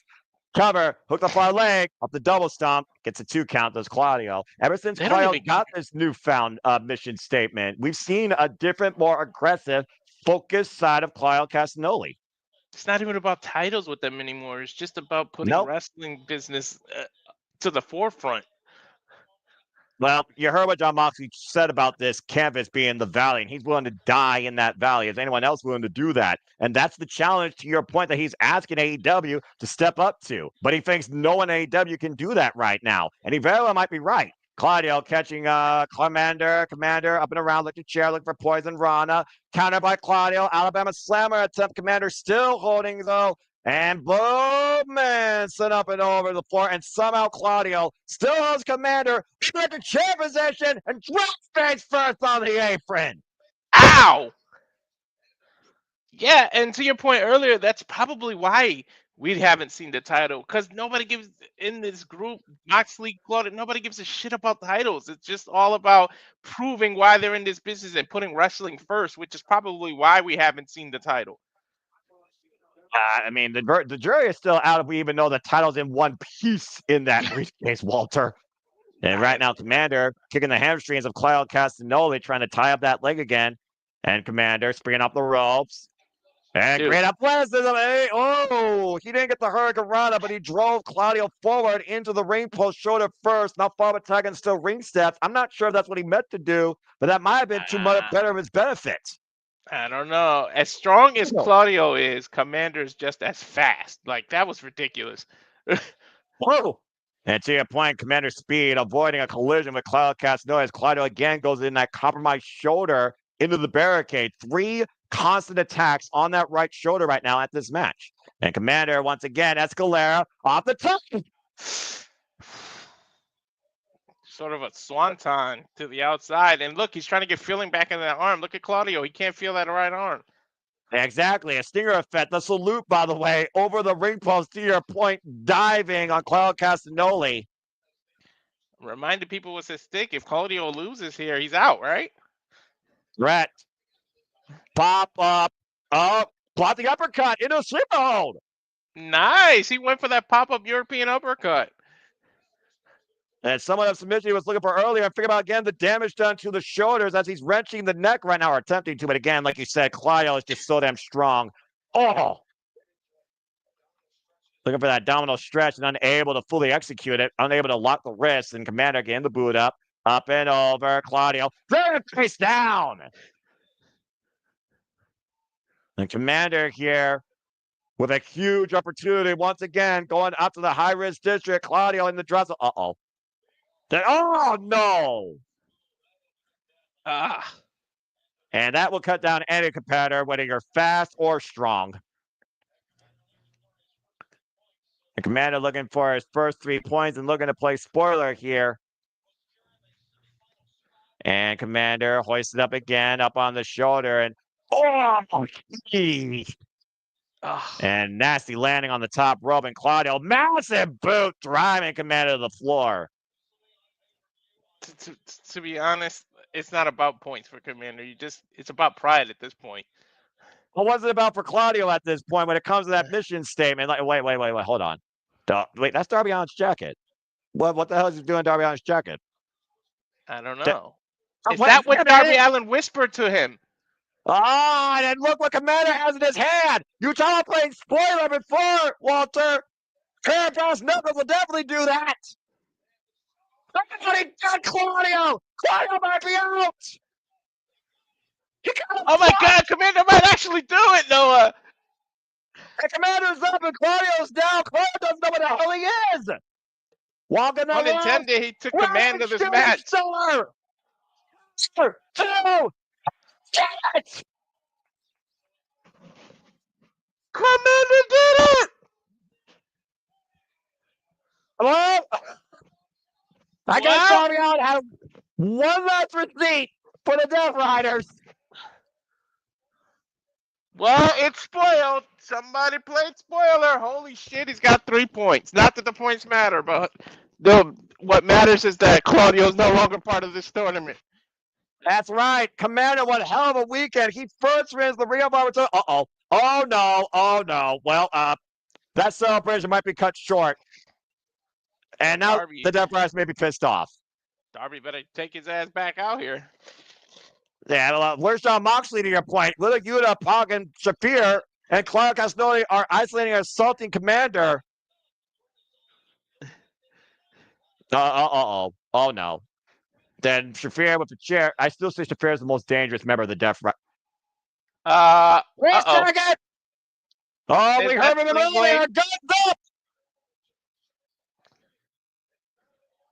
I want to. You tell like I feel fully earlier. There's one of the 3 men that John Moxley defended the title against. Switchblade Jay White. And he doesn't give a damn about the numbers.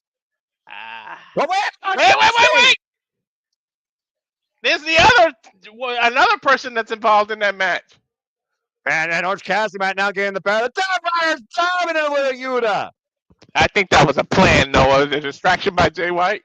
Yeah, I'm about to say, you're not gonna block. This is looking good for tomorrow. I'm kind of glad we watched this on Friday because now it's makes us more antsy about tomorrow. Yeah, Beach Break by Orange Cassidy to Willa Yuta, and Orange Cassidy and Jay White are let me say that again. Orange Cassidy and Jay White are standing tall in the ring. Wait. Where's Cassidy going now? Yeah, the thing is, Noah, they're standing tall together now, but they're going to be opponents tomorrow. Wait, speaking of opponents, John Moxley. Well, you asked earlier where he was. And bought the orange punch for that briefcase. John Moxley's in the Hammerstein Ballroom, the AEW World Champion.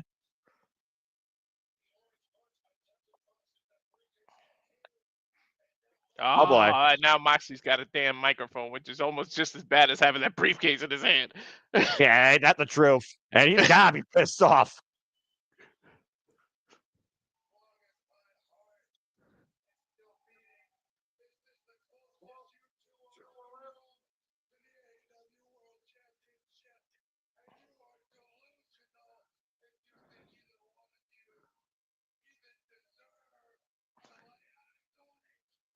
He literally called him Delusional. delusional. Yeah. Well, there is one more man missing from this picture, Walter, and I think he's finally about to make his statement. Heyman Adam Page is in the building. But Now, he said that, yeah, he said that Jay White and Orange Cassidy are delusional and will never come any close to that championship. What about the man that literally choked him out nearly in a Texas death match that's staring him eye and eye on the apron, ready to throw a buckshot lariat?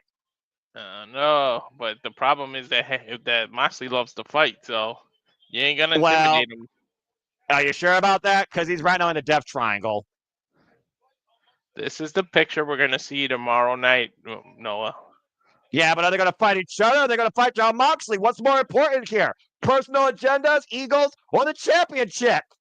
And Jon Moxley right now, he's smiling about this. Do any of them actually give a shit, Noah? Oh! Orange Punch connects! Shot lariat! Bang! This man is literally doing buckshot lariats with a wallet sticking out of his pants. You can see this wallet just in his back pocket. And Blade Runner by Jay White, all three challengers just wiped out the AEW World Champion. But Noah, you got a reminder, like, this is all good and well, but Fatal 4-Way, only one man can win. You guys can be friendly now, but eventually it's every man for himself. And to your point, look at the position of all three men on that briefcase. Wait a minute. What's that? Oh, just sunglasses. I thought he had a key. But again, Walter, I thought he had a key too, Noah. You read my mind. I thought he had a key. I was like, why the hell would he have the key? Well, again, we talked about before our egos in the way of what's most important. Tonight, it looks like that's very much not the case. As Switchblade Jay White, Orange Cassidy, and him and Adam Page are all focused on one thing, the AEW World Championship. Speaking of being focused on championships, in what is arguably one of our women's matches of the year, Chris Statlander looks to become the new face of TBS once again in her New Year's resolution as we get to run it back. The classic Mercedes Moné, Chris Statlander 2 for the TBS Championship. It's double or nothing for Stat. Hey, Mercedes the one who gave her the answer last week. Like, I was happy when she did that. I got to give Mercedes, as much as I talk shit, she's not running away from any challenges. Yeah, well, speaking of not running away from any challenges, how about running to the challenge when it is the as we continue the Continental Classic? We know our Gold League top two, Walter. It's time to find out who is going to represent the Blue League. And could it be the very man defending that championship, the Rainmaker, Kazuchika Okada, who stands at 7 points? He not only needs to win here, he needs to also make sure that Shelton Benjamin is eliminated. Hey, Benjamin, who's all alone tonight. We see that the other members of the Hurt Syndicate have been banned. That could be a big factor in this match, Noah. Yeah, and again, this is the first time ever one-on-one matchup. Again, the Gold League is set. And by the way, folks, Ricochet is top seed. Will Ospreay is second seed. Ospreay held a tiebreaker over Claudio Castagnoli, Walter, to my point earlier. So there is your top two for the Gold League in respective matches, which means Ricochet will face the runner-up of the Blue League, while Will Ospreay will face the leader of the Blue League. And we're going to find out that here shortly. Either way, the real winners at the end of the day is going to be us, the wrestling fans, because damn it. I wish both these men could make it tomorrow, but only one will make it. Bottom line, Walter, the winner of this match stays alive. The loser is eliminated, period.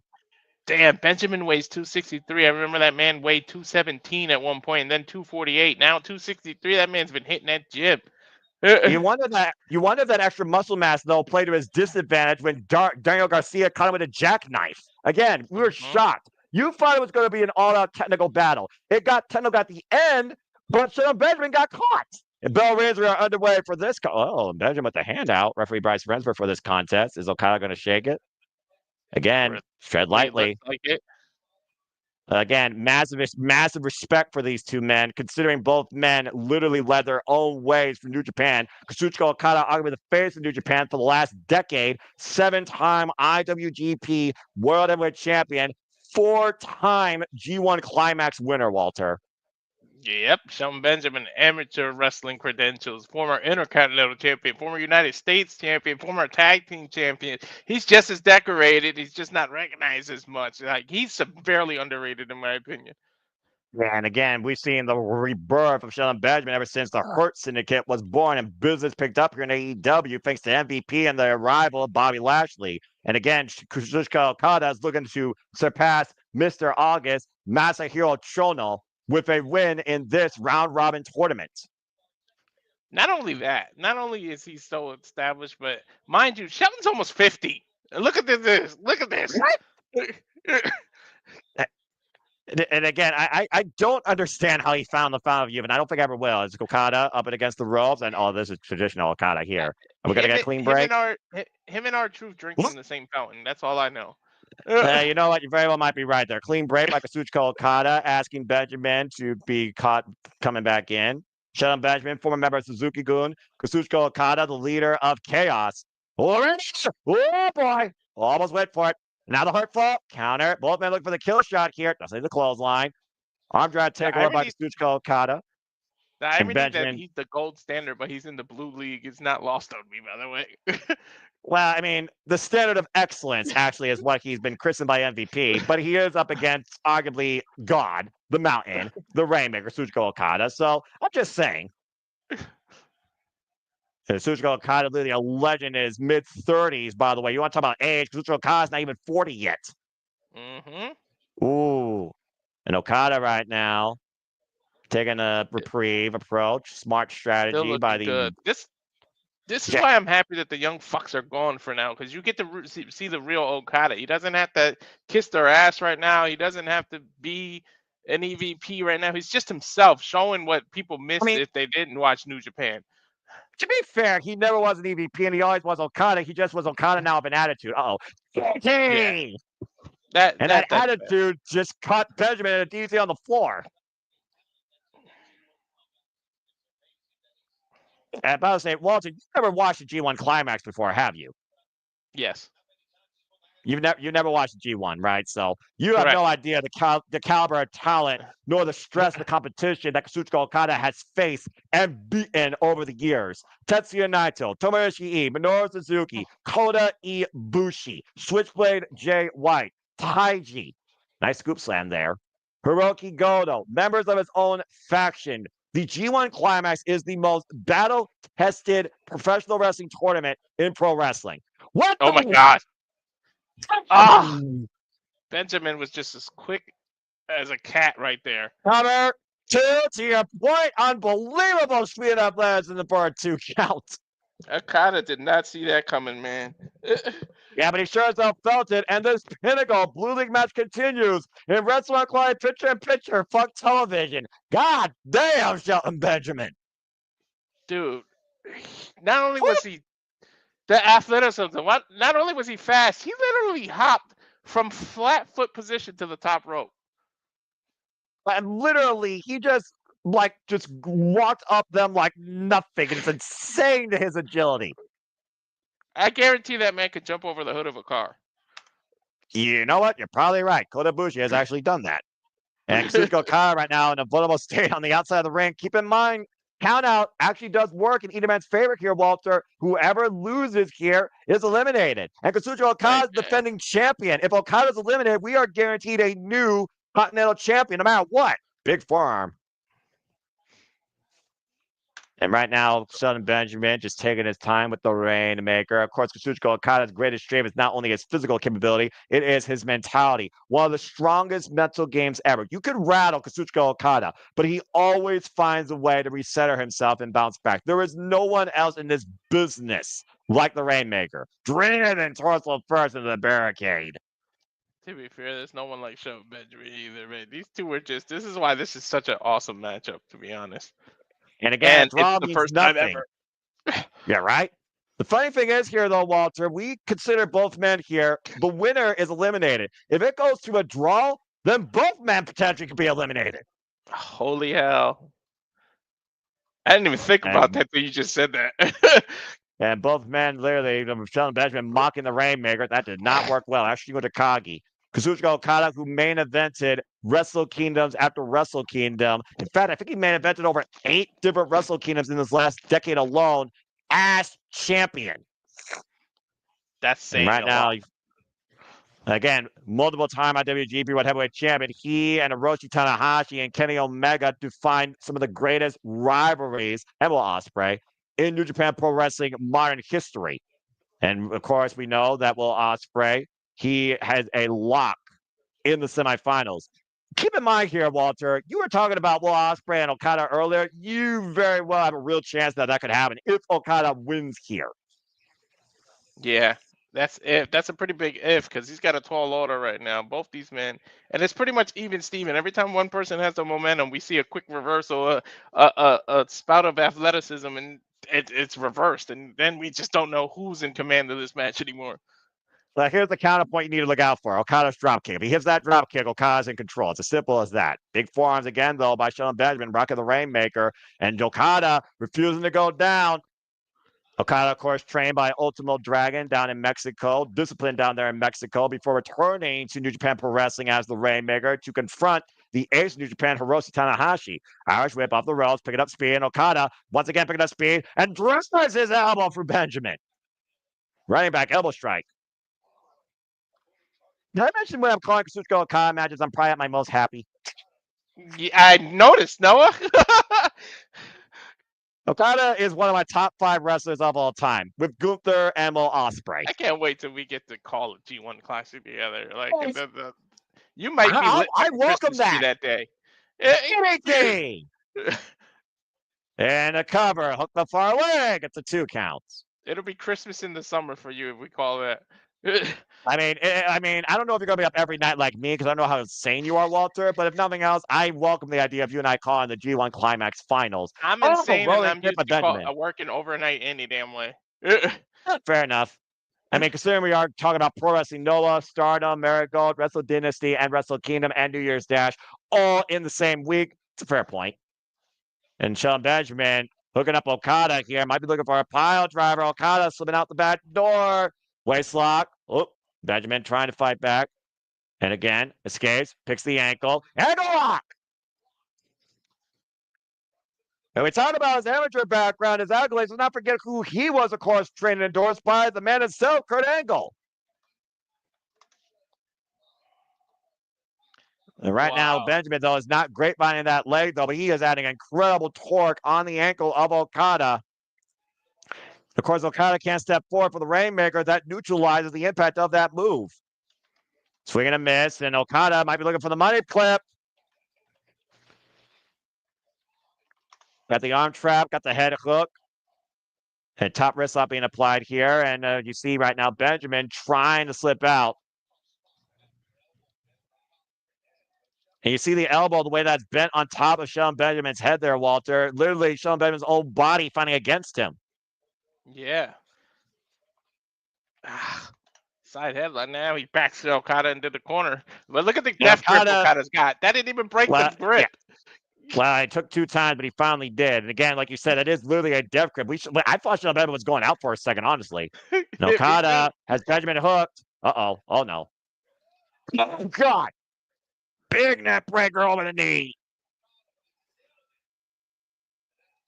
And of course, you figure about again, all this work on the head and neck softens Benjamin up for that Rainmaker lariat.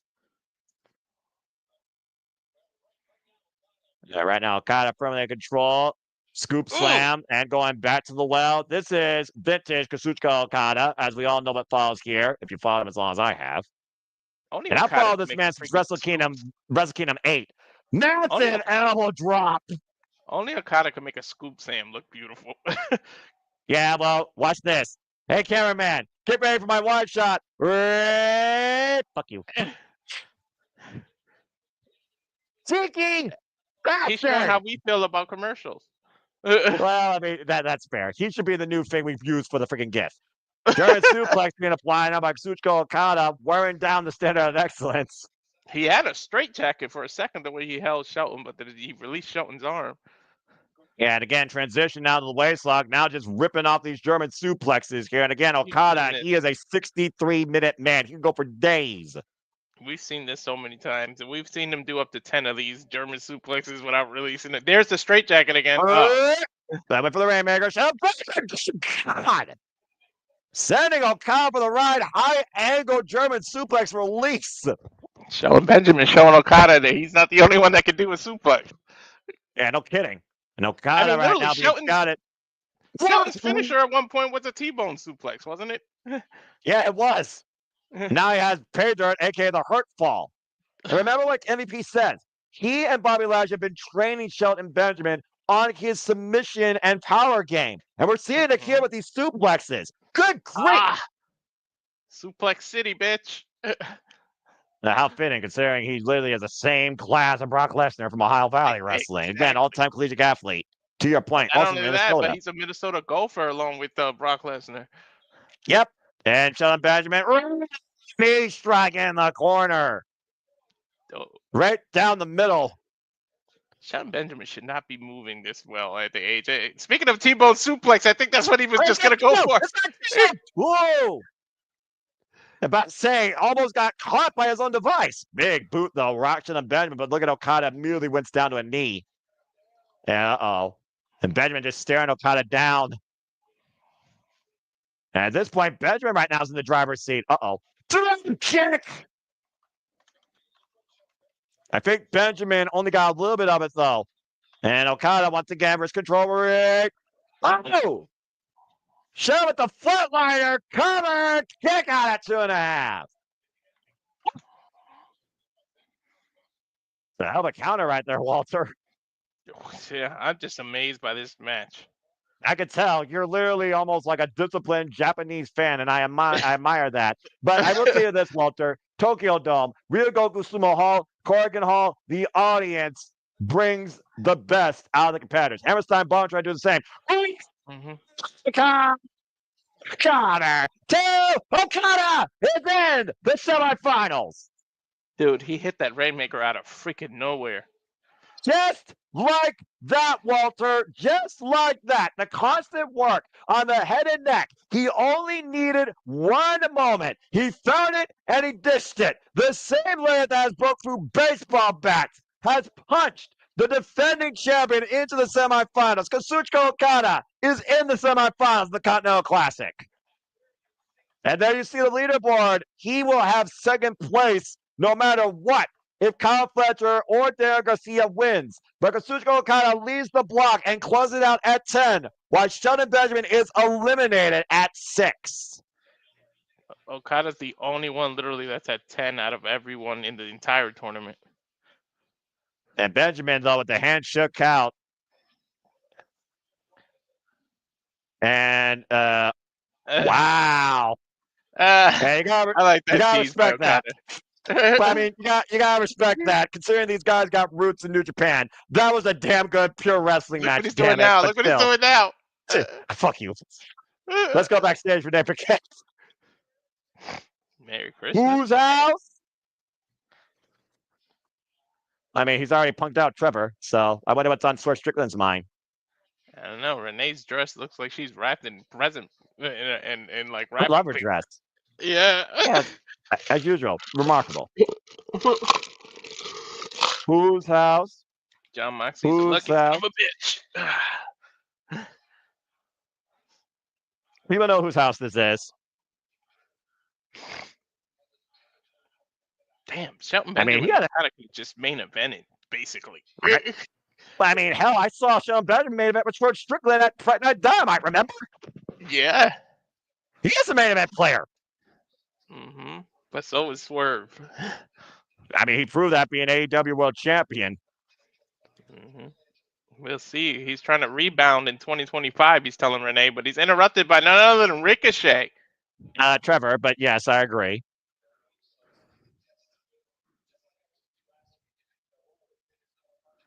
I feel like we're looking at the first feud of 2025 here, Walter. Just call it an instinct. Right?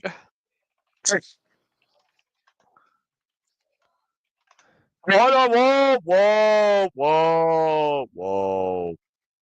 Don't use Swerve's real name.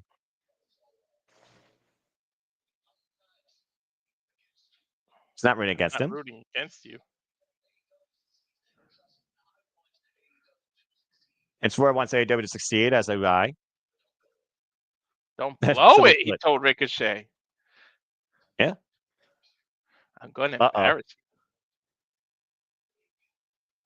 Oh, boy. What the hell was that? Can you That's just hurry? Swerve. Can we fast forward? Can I just see this? Like, can we go to 2025 already?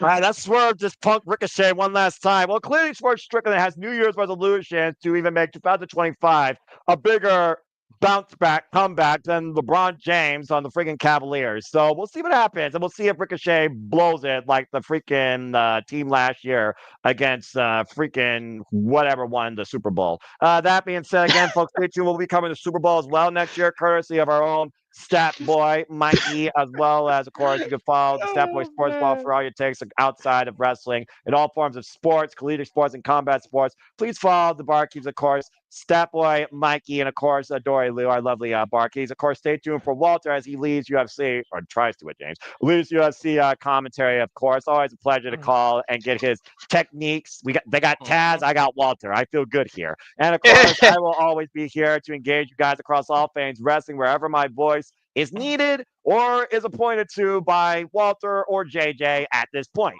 Because again, folks, the first week of the new year, me and Walter are crazy. We are going to go to the other side of the world for all the Japanese wrestling. We got Pro Wrestling Noah, which again, you guys can follow with us on Abima pay-per-view. That's $20. You got to go to abimapayperview.com and purchase it. It is not part of Wrestle Universe, not live. It will be there later on demand. Then Marigold's first show, January 3rd, is also on Wrestle Universe, but you have to purchase it separately as a pay-per-view if you want to follow along with us. We also might cover the Stardom show where we know, Walter, Athena and Timelo will be part of Stardom show January 3rd. And of course, it all leads into Wrestle Kingdom 19 and Wrestle Dynasty back-to-back days, which of course we will cover here at some of our studios. And you guys can be part of the action as well by becoming a subscriber at njbwworld.com. And yes, we also have the Raw on Netflix. So if you are a subscriber at Netflix, you're set. Otherwise, become a subscriber at Netflix by January 6th. And we also will cover, of course, AEW Dynamite Fight for the Fallen, which you guys can follow if you are a subscriber to either Max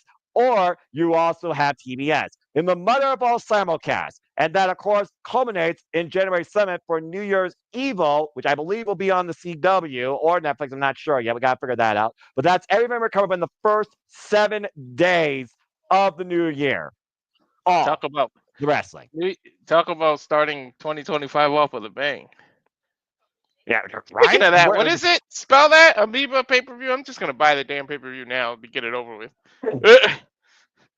So there's a link on Pro Wrestling Noah's YouTube page under the preview video for the Noah show. I'll send it to you. And it leads to abimapayperview.com for the English side. And that's where you could purchase it. And it's like $20, even in yen conversion. So I'll guide you to that. And in the meantime, oh, God. New York Minute. And apparently Chris Jericho, the Nueve, and still Ring of Honor World Champion. Blech. He has one last gift to give this year to Anthony Bowens. As of course, Walter, we'll be calling the final Rampage ever before we smash the new year with New Year's Smash. And it will be the Nueve Chris Jericho versus Anthony Bowens in singles action. The title will not be on the line, folks. We also have Nick Wayne versus Hook, where Hook hopes to fight Christian Cage in New York. But at this point, he'll take an illegitimate adopted son. We'll see what happens. I think I put the graphics in there already, so we can show the folks. No worries. Well, we'll also put in graphics later. But for now, Walter, it's Tony time. Let me take a break. Old school rock star Tony. With the timeless hair. I think she's split between two worlds, but she is 25-1 in her past 26 matches. Of course, Toni Storm, we haven't seen her since Wembley last year at All In, when she just made a return to Dynamite at Winter Is Coming, and is so far undefeated on her return.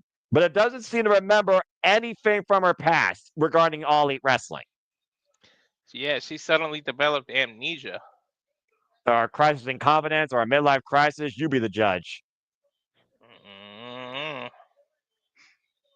Now, she's been reintroducing herself to former friends and enemies, including the Vendettas, Deonna Purrazzo, and Taya Valkyrie. Hey, you said her name wrong, Noah. Oh, well, please correct me. You know how to say it.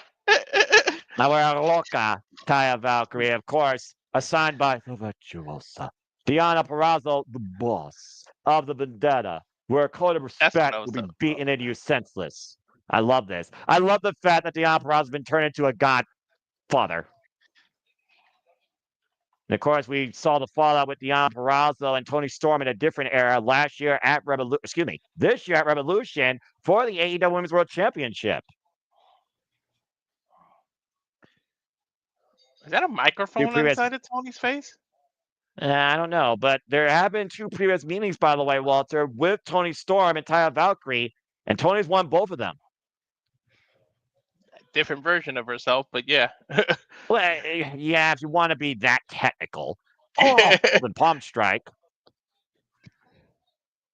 It's just one of those things where we look at a competitor hold a championship for so long, and you wonder what happens to them after they lose the title. I think about Kazuchika Okada when he went crazy after losing the IWGP Heavyweight Championship after 700+ days. Here, Toni Storm loses that time after 260 some odd days, and she comes back under not necessarily a new identity, but her old identity, and it's almost like she feels like she's restarting.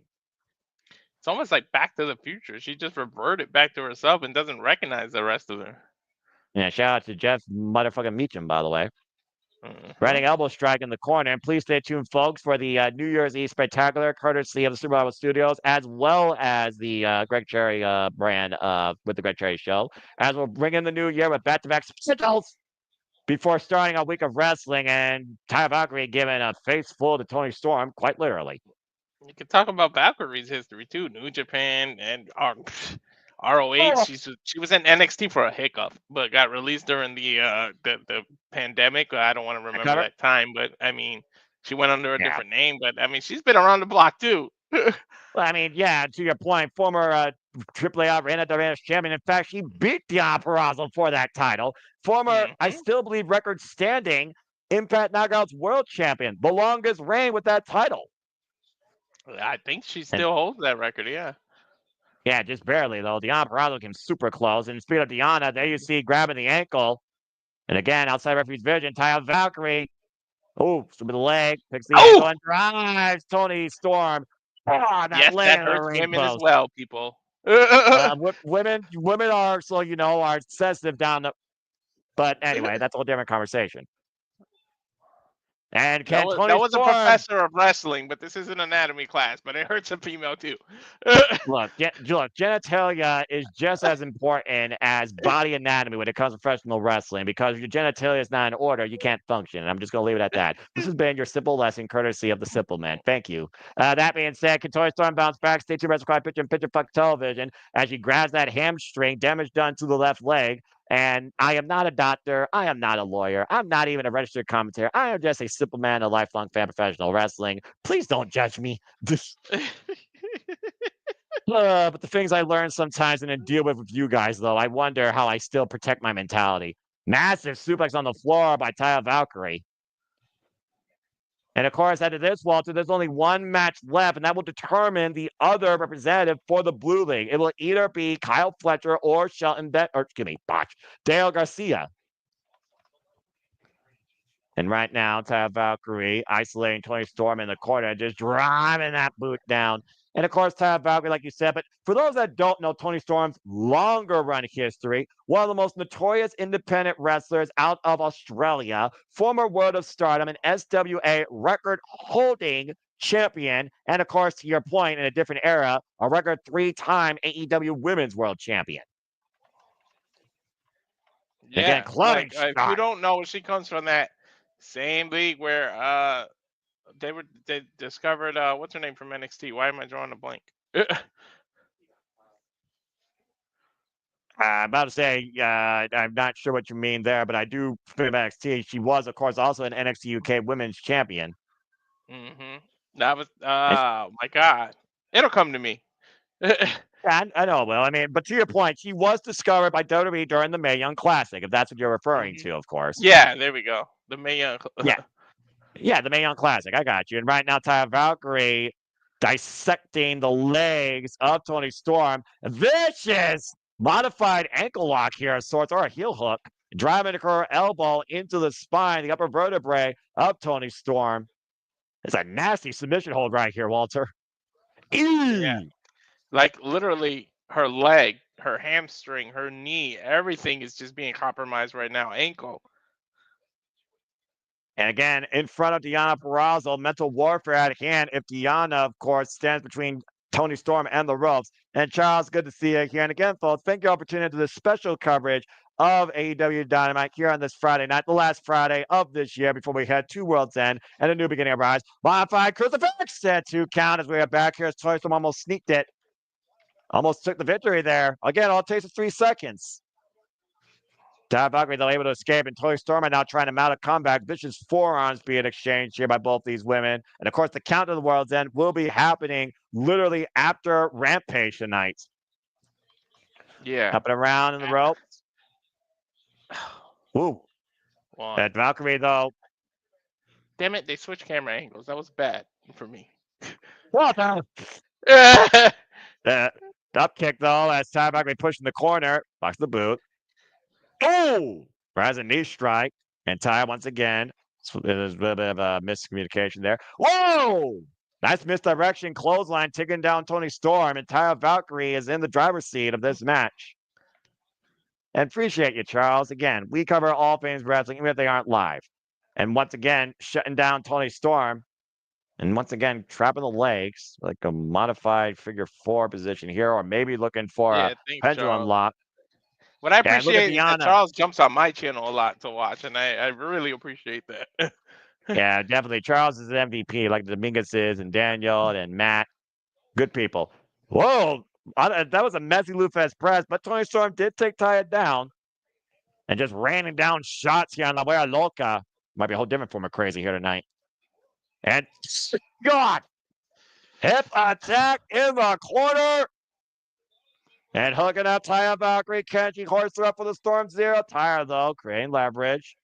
Ah! Oh, Damn! She slapped the taste out of her mouth. And Toni Storm slamming Taya sideways. Hey man, Taya right now. strikes are just as effective as punches. Yeah, especially against someone that's called La Wea Loca. Mm-hmm. Yeah, clearly Taya Valkyrie wants to be the Grinch this year against Toni Storm. Oh, It's a cradle! It's a cradle! Small package! She got her! Got her! Okay. We said it earlier, Noah. It only takes 3 seconds. Yeah, I guess amnesia doesn't mean you don't know how to wrestle. To your point, great counter move by Toni Storm, trapping Taya Valkyrie. Look at the Feet of a... Yeah, look at the look at the look on her face. Look at the look on her face. Can you blame her? She got caught quite literally. You got to think Tony's got to go after the virtuosa now, right? Well, Toni says she doesn't want. She's over this shit, but I don't know. I mean, in a way, Deonna's got to feel a little bit embarrassed. Speaking of embarrassed, I wonder who's been more embarrassing themselves during this rivalry: MJF and Adam Cole. The Brochatos no more. A brotherhood broken. These two main evented the biggest show in AEW history, and last year it all came to an end at World's End for MJF. Now, 1 year later, we find Adam Cole and MJF at it again. One seeking vengeance, the other seeking their own retribution. Who's the hero? Who's the villain? Who will be the victor? Who will be the victim? It's Adam Cole, MJF 3 for the Dynamite Diamond Ring. And we will finally see a conclusion at World's End. The question is, Walter, will we thank him later, or will his conclusion be undisputed? I honestly think MJF is losing that ring for the first time ever. He successfully defended that ring so many times. I really think it's Adam Cole's time. Like, otherwise, why the hell did we, after a year, go back to the rivalry? I mean, there are some things in wrestling that are like a never-ending story, if I'm being perfectly honest here with you, bro. But I do understand what you're saying. And again, folks, we'll be covering AEW World's End. Me and Walter, I believe. We might have Jason call. I don't know. Depends if we get the pay-per-view or not. Tomorrow, of course, that will be Saturday night. Their pre-show starts 6:30 p.m. Eastern Standard Time. But of course, we know Mammoth Tony Khan. He's going to book matches. So we probably will do ours either 5:45, if not 6 p.m.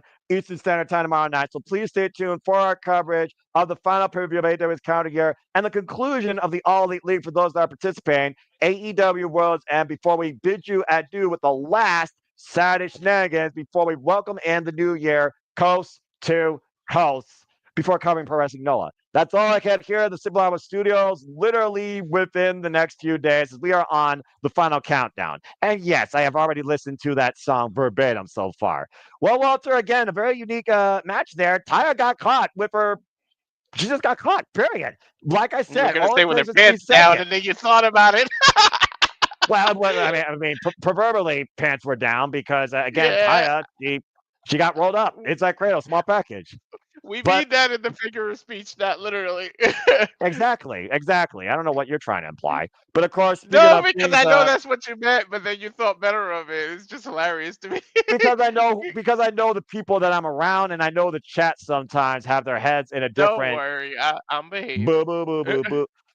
Look, I didn't say no names. What you talking about? You? I didn't say no names. But anyway, folks, again, after this, please stay tuned as we bid Rampage adieu, as we will cover the final Rampage ever. And coming up on this card, we of course have the Ring of Honor World Champion, the Nueve Chris Jericho, going one-on-one with Anthony Bowens. We have Nick Wayne versus Hook, and you gotta imagine that false father figure, Christian Cage, will be in Nick Wayne's corner, while Hook is hell bent to get his hands on the man that attacked his father. One broken arm be damned. We also, of course, have women's action as La Mera from the Rosa goes one-on-one with Leila Gray ahead of taking on the Glamour. Mariah May in a T1 street fight for the AEW Women's World Championship. And we will also see Private Party in action, the AEW World Tag Team Champions. And of course, their next challengers to come shortly will be Leo Rush in action in Andretti. So we will see soon enough who rings in the end of the new year with a pre-end year smash coming very shortly here on Rampage at the top of the next hour.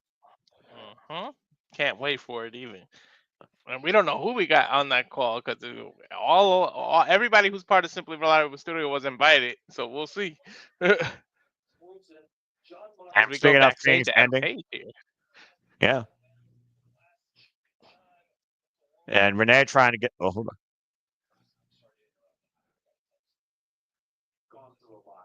Christopher Daniels right now is trying to once again talk to Heyman. Yeah, we saw how this worked out last time. Did he just tell Adam Page he was right? Yes, he did.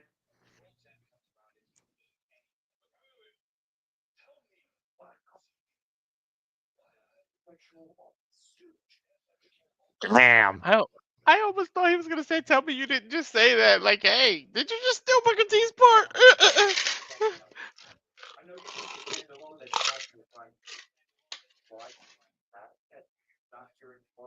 I see you. Yeah, I wonder what happened to those two guys. I remember them.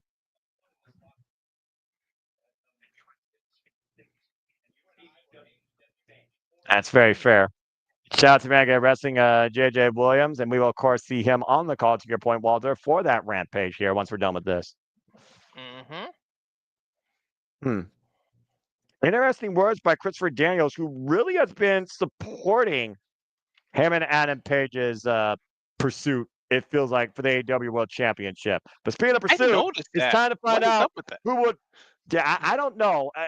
Again, I think Christopher Daniels wants him and Adam Page to be the guy to lead AEW in a brighter light, but he doesn't want this Hangman. But he can understand what Hangman is going through because he's been through a lot in his career. Anyway, let's go ahead and focus back on the Blue League, though. Continental Classic. It's win and you're in. Daniel Garcia, Kyle Fletcher, the winner of this match, will join Kazuchika Okada at World's End in the semifinals of the Continental Classic. A must-win scenario for the Protostar and the TNT champion, Red Death, Walter. I cannot wait for this. Different side of him. He's really stepped up since he's come back from that. When did he? I couldn't even think of the pay-per-view he came back, but I know you will. Oh, the Dynamite, he came back after the pay-per-view.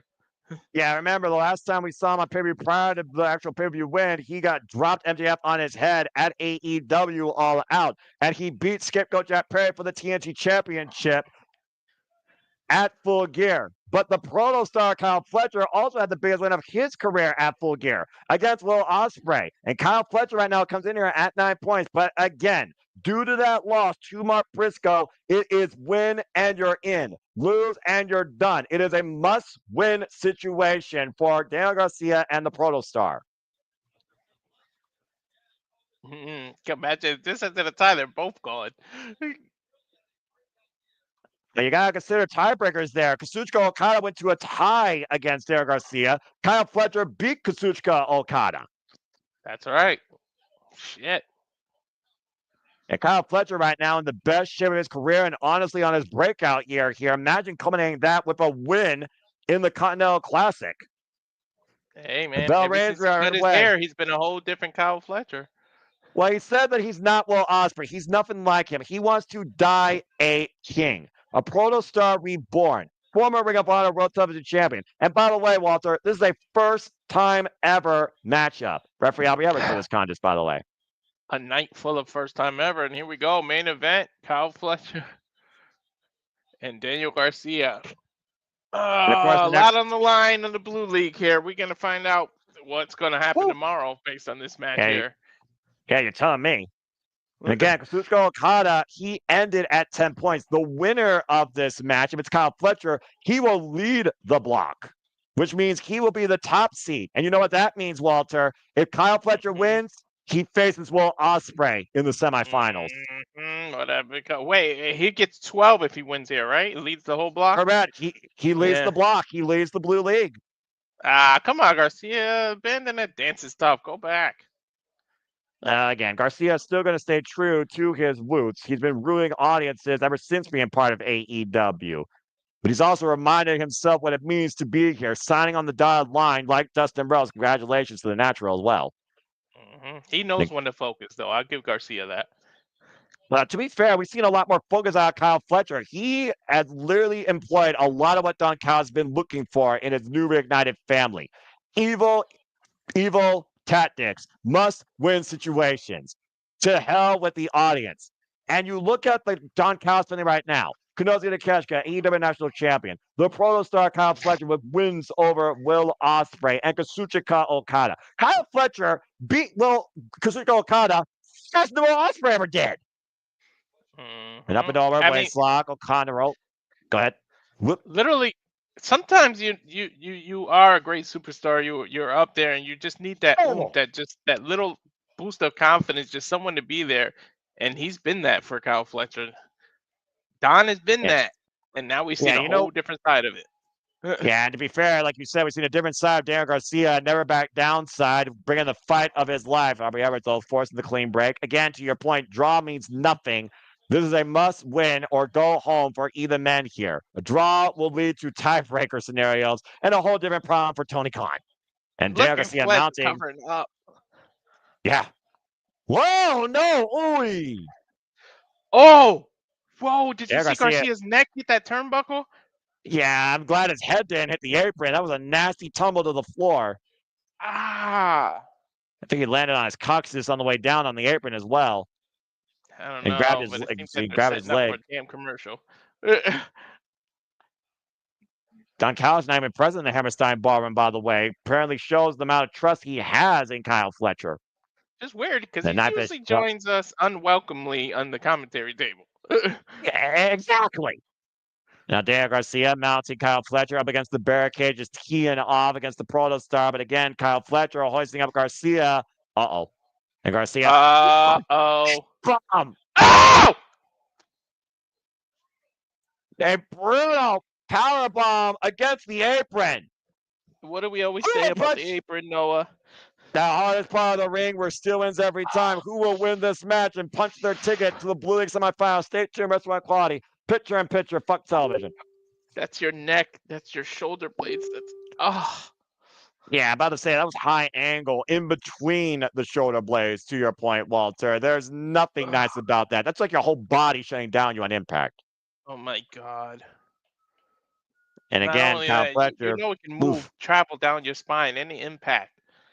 Yeah, exactly. Again, folks, want to remind you the Blue League standings here. Okada is at 10. Kyle Fletcher is at 9. Daniel Garcia is also at 7. Mark Briscoe stays at 9. He is eliminated, though, thanks to that win by Kazuchika Okada. And Shelton Benjamin, he ends at 6. If this goes to a draw, Daniel Garcia is eliminated, and Kyle Fletcher will advance with 10. If either man wins, Kyle Fletcher and Daniel Garcia, that man will advance to the semifinals. You literally are looking at the last two men standing in the Blue League. Mark Briscoe has officially been eliminated. And again, you see the Pro Star right now just literally egging on the crowd, taking in his work, wasting precious time here. Because Kyle Fletcher knows he can win or draw. Daniel Garcia has to win. Yeah, that's a whole different kind of pressure, huh? Well, to be fair, I mean, when you literally fight once for your life after surviving an accident with a vehicle, I mean, where does this stack up? You talked about Daniel Garcia's story before, Walter, and how that should be the driving motivation that people think about when it comes to him in this tournament. And I definitely have not lost track of that. Also, Daniel Garcia, Buffalo guy, and we're in New York, so I figured he's a hometown favorite. Fate One almost count took there. what he loved away from him. Yeah, fate can be a very cruel mistress. It can be a blessing or a curse. And I'm not talking about Danhausen. And again, Kyle Fletcher right now. Kyle Fletcher knows that he can literally just run the clock. He doesn't have to beat Daniel Garcia. He just has to make sure Daniel Garcia doesn't win. Period. The problem is, will Fletcher's ego allow him to do that? Because he wants to prove himself and that he's deserving. He keeps saying he's not Will Ospreay. He's not Will Ospreay, and he's got an internal problem where he keeps comparing himself to Will Ospreay. So if he wants to prove himself better than that, then he's got to win and win convincingly, not take these easy wins. Well, I mean, again, if Kyle Fletcher wins, not only is he the top seed of the Blue League, he will face Will Ospreay in the semifinals. Will Ospreay was the second in the Gold League. And what do you think he would want? Nothing better than another victory over a man that he's already beaten decisively. He wants to prove himself against. It's like almost like they're in the Justice League. I love Superman, but it's like Superman and Batman. Like they just keep trying to one up each other. Like, and it's like I don't know what this thing Fletcher has. He's almost obsessed with Will Ospreay. He's got to prove himself to be better than Will Ospreay. Well, there's one of those things in the business. If you're not trying to be number one, then why are you in it? So if you want to beat the absolute best and you think you can do it, then why not hold yourself to that standard? Swing and miss by Fletcher. And again, Garcia throws himself to Kyle Fletcher. Now off the rails. Massive boot. Turns Garcia sideways. And then Fletcher off the rails. Clothesline. Damn. He literally turned him inside out, Noah. Good grief. What a shot. And Garcia hooking up Fletcher. Looking for the swinging net breaker. Now Fletcher hooking up Garcia. Looking for that brainbuster. And Garcia flying back, though. Nice knee to the top of the head. Fletcher looking for that flying leg kick up and over to the floor, though. Might have hyperextended a hamstring there. And Daniel Garcia right now in control, and you see Fletcher grabbing himself. And Daniel Garcia picking up way out of there. Oh! Get a drop kick against the barricade from the seated position, though, Walter. That protective barrier even came off. And Fletcher, once again, rolling back inside the ring. Again, Daniel Garcia has to win. Count out, pinfall, or submission. Uh-oh. But Fletcher got him hooked. Win. Garcia scouting it, though. Now hooking up Fletcher. Draped on the second rope. Are you kidding me? Draping DDT? Oh, he's in there. Oh, no. Swinging net breaker cover. No. 2.5. He had him in position for the DDT, but clearly he wanted to do further damage to that neck and disorient his opponent, changing it into a draping, swinging net breaker. Great modification there by Daniel Garcia. It's effective either way. Yeah, no kidding. This has been a hell of a great gift AEW has given us. It's been a great freaking show. Right? I'm Waistlock, glad I standing didn't split. spoil anything for myself. I appreciate that as I live hashtag spoiler free. And it's full Nelson, Snapdragon suplex, and Garcia sub in the corner, and Fletcher flying in with a flying boot to the face. Pedro's looking up for the proto star. Looking up. Wait a minute. There, Garcia might be a transition now. Looking for a guillotine. He's got that locked in deep wall to even the body grapevine around Kyle Fletcher. That's the key part of a guillotine, to believe it or not. It's not just the neck, but it's the restricted breathing, man. When you lock those legs around the rib, you make it harder for the body to expand and the lungs to expand and get that much needed oxygen. So you cut it off, making the move much more devastating. And again, though, he's in the ropes, so he's got to break the hold. He can only hold it for 5 seconds, but both Kyle Fletcher and Garcia are on the apron, and the guillotine was like, uh-oh. Well, Kyle Fletcher, what's he looking for here? Adjusting position, hoisting up Garcia.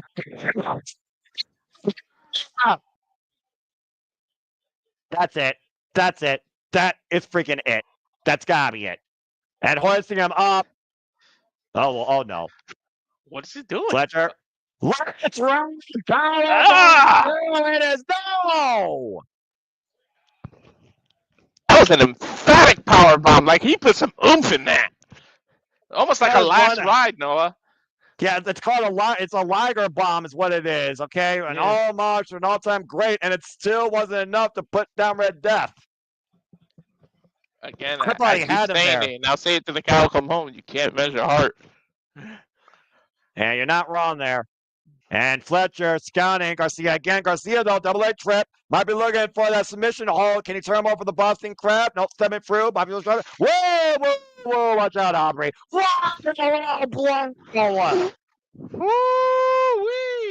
He went low. I never saw it. Frame buster. Well, you can't call what you can't see, Noah. No. Well, that's about to kick out of that, Noah. Yeah, you talked about earlier, Walter. Again, you can't measure heart, but Kyle Fletcher, he can't get frustrated here. And again, he has to remember, he doesn't need to beat Garcia. He just has to beat the clock. That's true. The time is on your side right now. And both men fighting for that key semifinal spot. And Kyle Fletcher cannot believe that Daniel Garcia is still alive in this. Don't get too frustrated and risk disqualification, though. Again, the leader of this block will have Ospreay waiting for them in the semifinals. A man that both men are very familiar with. Of course, Will Ospreay beat Daniel Garcia when he was defending the AEW National Championship against him in Chicago, where he got dropped on his head by MJF. You know, Ospreay's got to be backstage watching, keeping a close eye on this one. And you think Ospreay has a favorite that he wants to face here? Probably Fletcher. And scouting him, and once again, Daniel Garcia. Oh! Golly. He tried to hang on to Kyle Fletcher and lost his grip on the way down and pulled both men down, and both men crashed. I'm not sure we got the worst of that. Yeah, I'm not sure we got the worst of that. Both men down. Yeah, it's one of those things, though, Walter. Again, whenever you go to the top rope, that is the risk you put yourself in. They call it high risk for a reason, but to your point earlier, this only benefits Fletcher because guess what's going? The clock just keeps ticking right now. It's Garcia that needs to win, much as you pointed out many times. And again, though, both these men eye to eye, and both these men are so hungry, so determined, so young in their careers to prove a point in AEW and in this business. Daniel Garcia also is the current TNT champion, which adds even more of a bravado to Kyle Fletcher if he beats him here tonight. What a big boot. Open palm strike, breaks the grip. Oh, man. And Garcia with a receipt. You got to also think Fletcher has that little bit of extra motivation because he knows what's awaiting him if he wins this. Yeah, exactly. Holy shit. Massive thrust kick. And again, Kyle Fletcher off the ropes. Garcia, though, catching him. Reversal. Wait a minute. Traps the legs. Steps through. Can he turn him over? Sharpshooter. And he's sitting down all the way. And where are they, Noah? Right in the middle of the ring. Far away from the rope. He's got it cinched in deep. And again, Kyle Fletcher is literally right now screaming in pain, but trying to keep his body off the mat to limit some of the pressure. Garcia adjusts the position, though, and it might be ready to wrench back in deep on it. He's got that look in his eyes. If Garcia wins here. Oh! Oh! He leaned back to make even more pressure. Yeah, look at the torque, and again, Kyle Fletcher taps. Garcia wins, but again, Garcia with his head exposed, and Kyle Fletcher immediately going after it, forcing the break. That's one way to skin a cat. Well, again, Garcia overexposed himself in that submission. The worst thing. You are your own worst enemy in your own submission hold. Kyle Fletcher, great awareness, but damage done clearly. I honestly thought he was going to grab Fletcher's neck and like kind of do like a double submission, a sharpshooter and neck crank at the same time. Yeah, a modified STF to your point, and Kyle Fletcher skying Garcia. But a knee strike to the face. And once again, hooking him up. Uh-oh. Like Garcia, scouting, double leg. Side knife, Darby, Shelton, oh, God damn it, a clothesline. Man, these two have been taking each other out.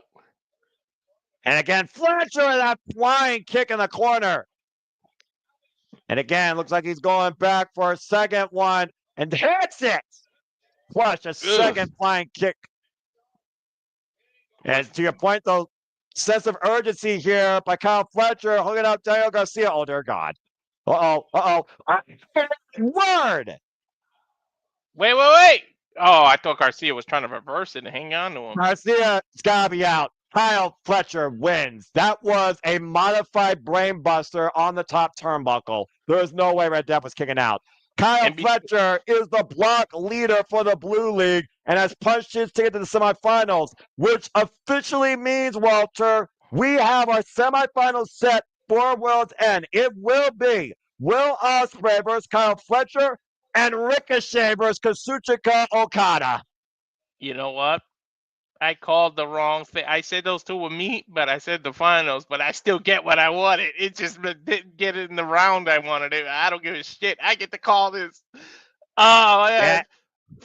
And let's think about this. Will Ospreay said this tournament is a must-win for him. It's not only a chance to bounce back with a New Year's resolution, it is literally a chance of redemption. And there it is, folks. Your Continental Classic semifinals are set. We revisit full gear. It's Kyle Fletcher versus Will Ospreay 2, where the winner has a chance to become this year's Continental Classic champion. And waiting for them on the other side, it will be Ricochet or Kazuchika Okada. Is that also? That's straight off. Well, it's setting in, I think, for both men. It's set in for you, Walter. Once again, a date with destiny, a date with immortality awaits the Protostar and the Aerial Assassin, former brothers. A friendship at one time, literally living together, fighting in empty arenas at Rev Pro, building an empire. And now the most bitter of foes, literally one looking at what they once was versus what they can be. Will Ospreay, Kyle Fletcher 2. Talk about a way to end the year at World's End. We are going to witness some of the best wrestling matches to close out 2024. And it starts with this. Merry Christmas to all of us, huh? Yeah, no kidding. I mean, from best friends to bitter rivals. And of course, like I said before, our other semifinals match is also another first time one-on-one encounter. As the defending champion, Kazuchika Okada will go one-on-one with Ricochet. Not only that, and of course, we perhaps could get Okada. Yeah, and Rosa comes to enough. Well, let's run down the card real quick. We got Mera, Thunder Rosa taking on the Glamour Round Mates. He wants Street Fight. Kenosuke Takeshita takes on Powerhouse Hobbs. Both champions defend their titles. MJF defends the Dynamite Diamond Ring against Adam Cole. And of course, Mercedes Moné, Chris Statlander, they run it back. Mercedes Moné, Chris Statlander 2 with the TBS Championship. And it all culminates in the AEW World Championship Fatal 4-Way with John Moxley, Hangman Page, Orange Cassidy, and Switchblade Jay White. The World's End for AEW for our new year begins Saturday, 8 p.m. Eastern Standard Time on pay-per-view. I cannot wait, dude. The finals, we could end up getting Okada versus Ospreay or Okada versus Fletcher or even Ricochet versus them again. It's like, you can't lose, man, with these finals now. John Moxley here with a post-show promo. This is interesting. We're not your favorite. What? The hell is he talking about? He's crazy. Well, we always knew that. Separate the weak from the trap and triplicate. They continue their work.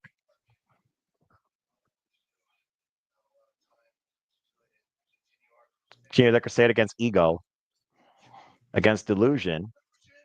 Coming from one of the men who has the biggest egos.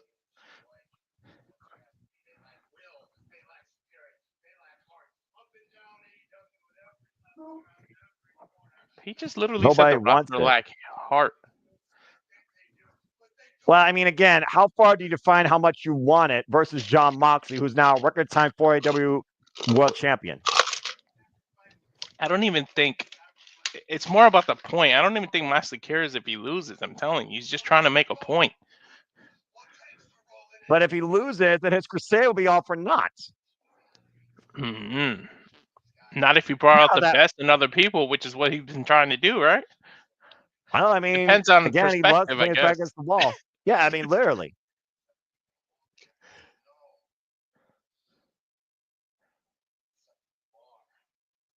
Who you are. It's in here. I mean, this man will eat, sleep, live, and breathe, and die for this business, what I've seen. And again, he's already conquered demons, quite literally. That championship is just a constant prize. It's a constellation prize. He doesn't give a shit about it. It's about his point. We also talk about, again, it's not about the title. It's about the position. It's about the power. It's about the status quo. Mm-hmm.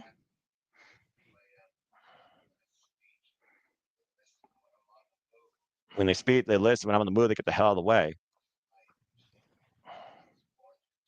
It's true. I mean, I've seen that Dodge commercial. All right, we got to switch on over to Rampage. Long live the king or down with the king. We'll find out at World's End come Saturday. But before we get there, folks, as we say goodbye to Dynamite, we say hello for the final time to AEW Rampage. So please stay with us as we switch gears here quite literally as fast as possible for the final Rampage of all time. This is AEW Rampage New Year's Smash. Let's freaking go and let's bring the Renegade in as we are inside the Hammerstein Ballroom with the Nueve and the Not only do we say hello to Rampage, but we say hello to Cassidy 18's own Renegade. Hey. Hey. Hello, hello. Where are you guys? Because I paused it just before Jericho's music hit. I got Caster saying, listen. Okay, so I got to fast forward. Yeah, just as soon as. Yeah, about to say, we're opening things up with freaking, you're not missing much, folks. We're opening things up with, where is it? I'm trying to find it. Oh, find it. Chris Jones, Emily Bowens, of course, kicking things off here at AEW Rampage New Year's Smash. I got Max Cass to the mic, so as soon as he says yo for the last time, we'll resume. But good to see you, JJ. I'm glad you're here with us. Okay, I think I'm ahead of you guys now. Bowens just said Hammerstein Ballroom, so let me know when you get there. He's scissoring in the corner for me. Jeez, Caster. Yeah, debatable. Best wrestler alive. Can't forget, there's been kind of dissension between these two. You never know. And Bowens is about to say, the Acclaim have arrived. No doubt he has, by the way, in the corner. I got mine paused when the match starts, so you guys let me know when the bell rings. I got you, brother. I got you. And I wouldn't figure of any two gentlemen I would like to do this more with. I've got Ian Riccaboni here on commentary for New Year's Smash. Referee Aubrey Everett is here for Aubrey. Hopefully you had a great business. Yeah, JJ, I've been in a good mood all day. Don't you start with me. He's got a I had to come in and cause chaos, bro. Of course. Freaking course. Oh, man. But you know I actually like Aubrey Edwards. I just have to give you shit when you give me shit about certain people. So I mean, you know Big what? Bill ringside as of Platinum Max, of course. Well, we know who the people like. A little bit of a yay boo off here.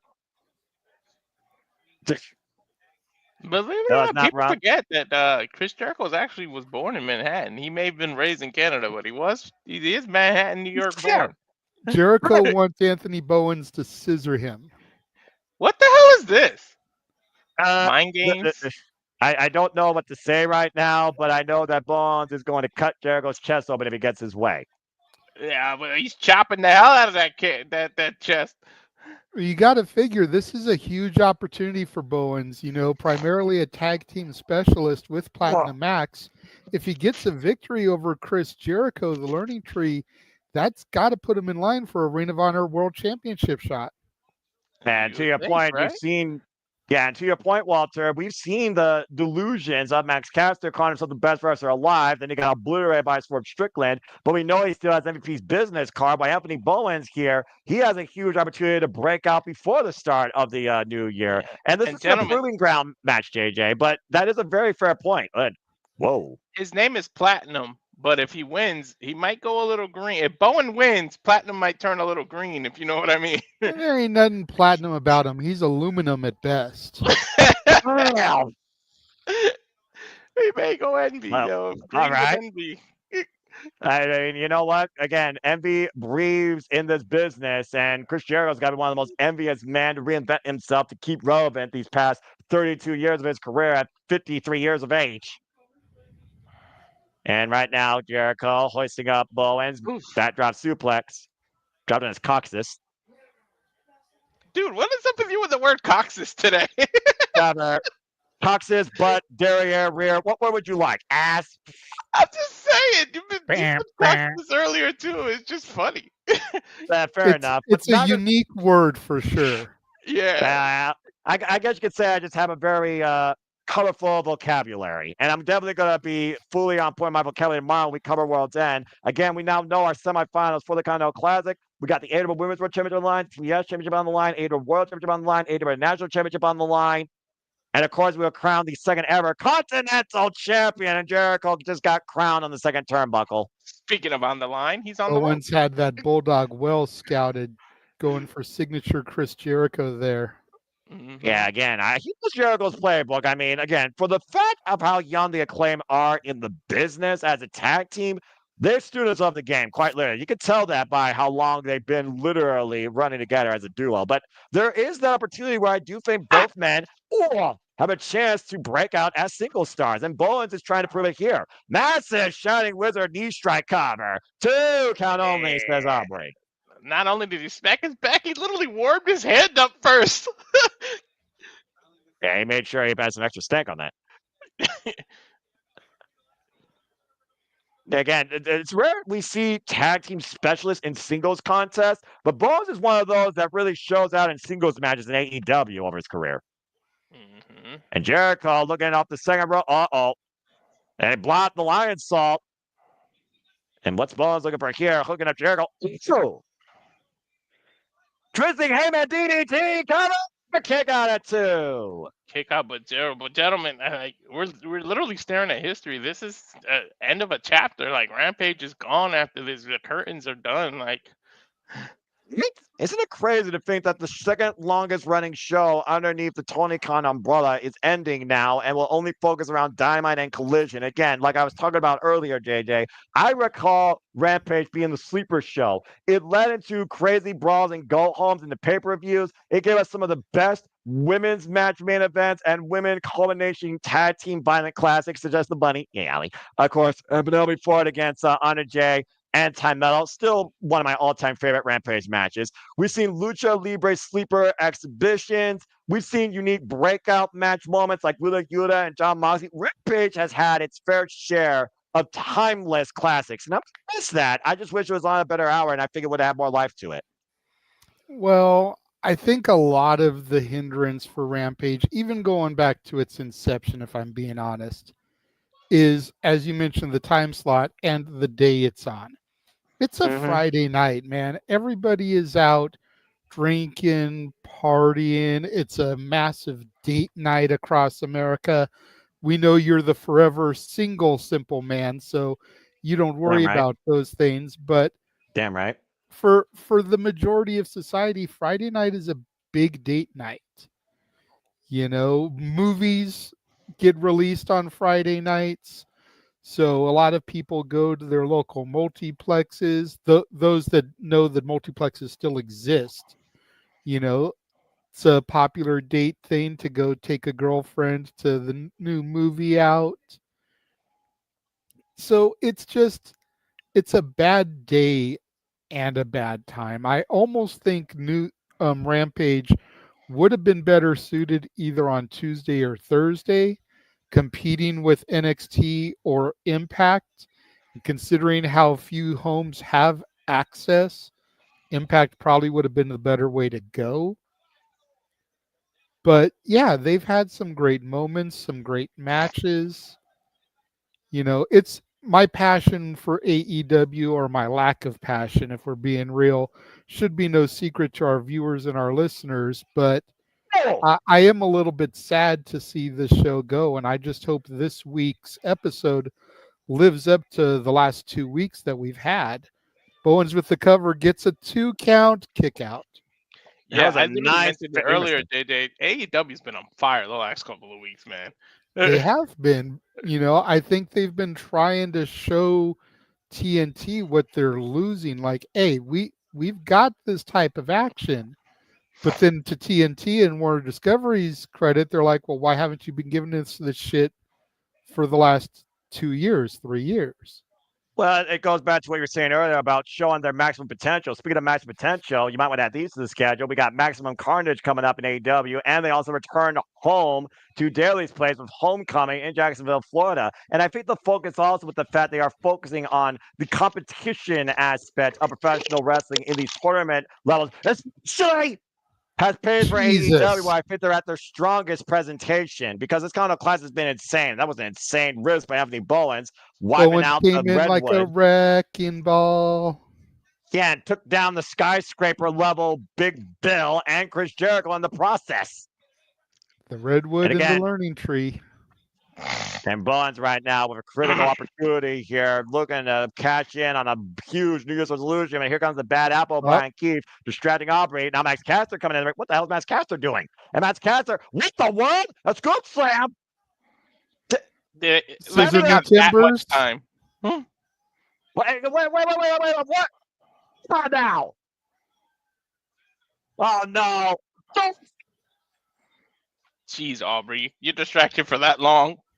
I didn't see anything. Cover. Oh, God, no. Of course you didn't, Noah. Of course you didn't. If it had been Jeff Jarrett in there cheating, you would have seen everything.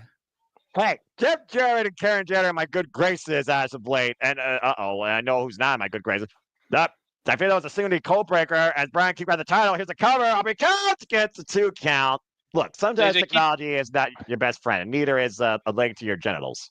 JJ, keep it real. Aubrey can do no wrong in Noah's eyes. For real, though. Hey, Aubrey Edwards is as integral as Red Shoes Umino. A lot of people can learn from some of these referees here, all right? But then again, every referee, even Aubrey at times, is blind as a bat. With the Jews, the Fat. Knife edge chop by Bowens, though. Combination here with the chops, the forearms, big fronts kick, takes down the Webbe, drops the cover, drapes the arm, and gets a 2 9/10. Damn. Dude, I gotta admit, Bowens impressing me today. Well, Bowens is always impressive. Platinum Max is just Mike. Bowens is the true superstar in the ring.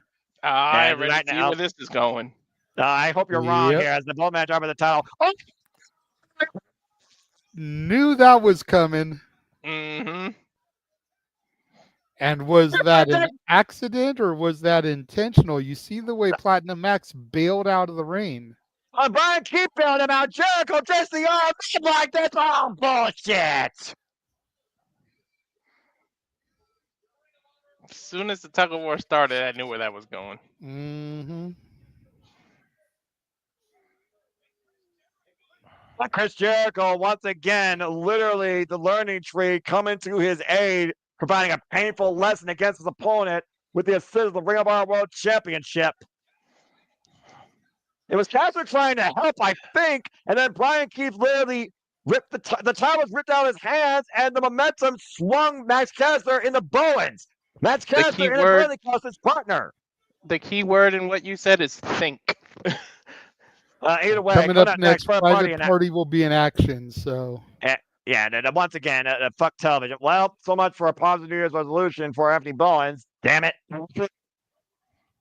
Now we got a commercial break. But yeah, I mean, it's just one of those things where there's only so much time. There's only so much of an attention span you can garner with people. And there's certain aspects that people look for in what they watch from whatever they're watching and whoever they're watching. And for me, Rampage had all that potential. For me, it was just the wrong time of day because 10 o'clock at night, if I only have a AAA video game or covering a pay-per-view, I'm half the time friggin' sleep. I mean, it's not just that. Though. But look what they're competing against. Like, some argue in 2024 before Raw went back to 2 hours, SmackDown was the A show. Like, so Rampage was pretty much competing with SmackDown week in, week out. Yeah. So it's just the timing. SmackDown is the home of the bloodline. Yeah. Yeah. Whether you want to look at it as the bootleg bloodline or the OG bloodline, SmackDown has been the home of the bloodline, which has been the hottest story in professional wrestling for the past 4 years. Mm-hmm. So hot that some people are sick of it. So Rampage was kind of doomed from the jump. Mm-hmm. Yeah, it's just one of those things where at the end of the day, there's only so much time you can give towards something to try and keep up to be its own identity versus something that's already established, whether people are sick of it or casually follow it. And there's also that convenience as well. So it is what it is, but I still enjoyed Rampage fairly more when I could watch it at its highest times than SmackDown, because a lot of times SmackDown felt more like movie than wrestling. And that just doesn't work with me, bro. But also, like I said, there was a lot of great breakout stars, breakout moments. Hell, we've had even wild ass in-ring debuts on Rampage out of the get-go when characters were basically reborn in some ways. I could go for the Rolodex of Rampages that I've seen. Not just the normal Rampages. Think about the special Rampages. We had Rampage Grand Slams. We had Rampage Winners is Coming. We had Rampage Holiday Bashes as well. We've had Royal Rampages, of course, which was a throwback to a WCW type of trademark. So, and of course, I've witnessed Rampages live. Hell, I saw Andrade versus Pac for the first time on Rampage, and that was an instant classic. Mm-hmm. But, you know, it is what it is. You know what, again, one of the other things that adds it? Most of the Rampages were taped, right? Yeah, they were at times. Yeah, that's the other thing. There's something about, like, when a show is taped, even if it's WWE, like, a lot less people tune in because they're like, I can catch it here, I can catch it because stuff is taped. There's something different when you do it live, because I can guarantee the Rampages that are live did a lot better than the majority of the Rampages that are just straight up already taped. Well, I always think that live content will always take the overall predominant attention of the audience versus pre-recorded content as well. But the conveniences of how you can access content might also play for how it affects an audience. Speaking of audience, Private Party's been getting all sorts of audience attention coming back home to New York as the AEW Tag Team Champions. They literally had a screenshot one time side by side with the Hardys. The Hardys, of course, the current TNA World Tag Team Champions. And let's not forget, folks, come the new year, when TNA has their new beginning, it will be Genesis, and our main event will be for the TNA World Championship, the one-man Nick Nemeth defending the gold against the Wrestler of the Year, as voted by the TNA fans, TJ! And I am so happy that that is the case. Voted Wrestler of the Year. Congratulations. 250 pounds of pure motivation. The answer to all those questions. And in my opinion, the future TNA World Champion.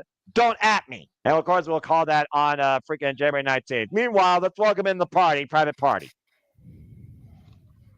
Yeah, they went back to the old theme. Yeah, but who are they partying against? Well, that's what we're about to find out. And we know that soon enough, they'll be partying with Action Andretti and Leo Rush, defending those AEW Tag Team Championships. I wouldn't be surprised if they add that to the World's End 0 Hour. Nothing has been announced for the 0 Hour yet. You know TK is going to add at least 3 matches to that. Well, I hate when you're right. But to be fair for once, his main card is literally one of the lowest numbers I've seen. And they're all championship matches or championship occasions. Think about that. JJ. Even the Dynamite Diamond Ring is a championship in itself, considering what Walter said earlier. MJF's won it 5 times in a damn row. Yep, you can Ballroom consider coming that a alive. championship in and of itself. Well, I mean, how many times has it led to MJF holding on to the AEW World Championship? Longest reigning AEW World Champion in the company's history. Well, you're going to smash New Year with champagne and the bubbly. You might as well smash it with championship glory. And what a weekend it's been for Private Party. What an end of year it's been for Private Party. Everybody's surviving a 4-way dance, taking on Leo Sparrow and Alec Price here. Local competition. A little bit of a warm-up match ahead of their next defense of the AEW Tag Team Championships. I do wonder if Action Andretti and Leo Rush are watching. Scouting their they are. They're going to, if this match goes more than 5 minutes, they'll cut to them backstage. 5 minutes. Watching on the monitor. There's a possibility. Dude, let's be right real. here. Like, I'm not trying to hate, but these are 2 enhancement talents. They're jobbers. You're lucky this is going to go more than 5 minutes in a 1-hour show. We still got 2 quality matches. This might not even get a picture. They thought so little of these guys that they didn't even announce who Private Party was wrestling. Exactly. This might be the only match that doesn't get interrupted by restaurant quality picture-in-picture. Right? Well, I know it also shouldn't be. Interrupted by restaurant quality picture-in-picture. We're going to call it January 1st. Fight for the Fallen. Jamie Hayter goes one-on-one with the Princess of the Black Throne, Julia Hart. That should be a good match. Well, Julia Hart said before she is smarter than Jamie Hayter, but she wants to see truly how strong Jamie Hayter is. And Jamie Hayter says, enough of the tricks. If you're going to make a statement against me, do it to my face. Well, she plans on doing it to her face from January 1st. Fight for the Fallen, Jamie Hayter versus Julia Hart. Will the house win once again? And to your point, Snoop Dogg endorsed it, and boom. And that is all she wrote. Like I said, less than 5 minutes, and like Walter said, not even going to get a picture-in-picture for this. Hey, we got to talk about Julia Hart and Jamie Hayter. Or referee Rick Knox. Hey, Rick Knox got an easy payday. You should know how hard Rick Knox works in this business. Lucky Dude, for them, I've seen Rick Knox referee an entire show by himself, okay? And we're talking a PWG show, which is a lot of the Flippy McFlipperson shit we see here. Uh-oh. To your point, here's going to be Leo Rush, I'm sure. Yep. And Action Andretti. Okay, I have to ask you, what the fuck happened with Action Andretti and Top Flight? Because I haven't watched Rampage and Collision for a minute. Last I knew, Action Andretti was running with Top Flight, and now he's quit the security of the world trade, and he's running with Leo Rush. Well, basically, there was fallout within that tag team because Action Andretti was tired of losing and felt that Top Flight was complacent on the fact they got opportunities but never capitalized on them. We need to go to peak at your potential. Speaking of which, here comes Top Flight, which led to a fallout with these two. And literally, Top Flight took on Action Andretti and Leo Rush. And by dubious means, Action Andretti and Leo Rush, with the same mindset, beat Top Flight and prompts a No More Contenders match. Now they're No More Contenders for the AEW Tag Team Championships. I don't know. I think we might get a triple threat match here at the 0 hour, the way all these guys are brawling here ringside.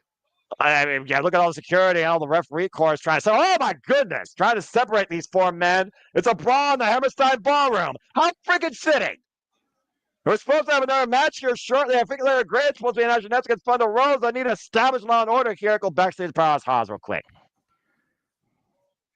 Speaking of men trying to make a statement, Powerhouse Hobbs is looking to take revenge against the Don Callis family at the expense of the Alpha Konosuke Takeshita. Talk about meat. Konosuke Takeshita defends the AEW National Championship against Powerhouse Hobbs at World's End. And speaking of backstage, James the He-Man Hebert just joined us, so I'm going to bring him in while we take a look at what Powerhouse is saying. Is it just me, or does Powerhouse Hobbs look like the dude from Pentatonics? Yeah, I can see it. Yeah, I can see it. Yeah, I can see it. Yeah, I can see it. All right, James, we heard you the first 3 times. Know your role and shut your mouth, bro. God damn. I just kind of fucked with the dude to get him on the call, and he's already being told to know his role and shut his mouth. Damn. Thank you for being here, James. Yeah, glad to have you here, you crazy nub. Anyway, coming up next is women's action. Leila Gray in the ring, taking on the Mare Thunder Rosa, looking to send the Glamour Mariah May straight back to Tijuana.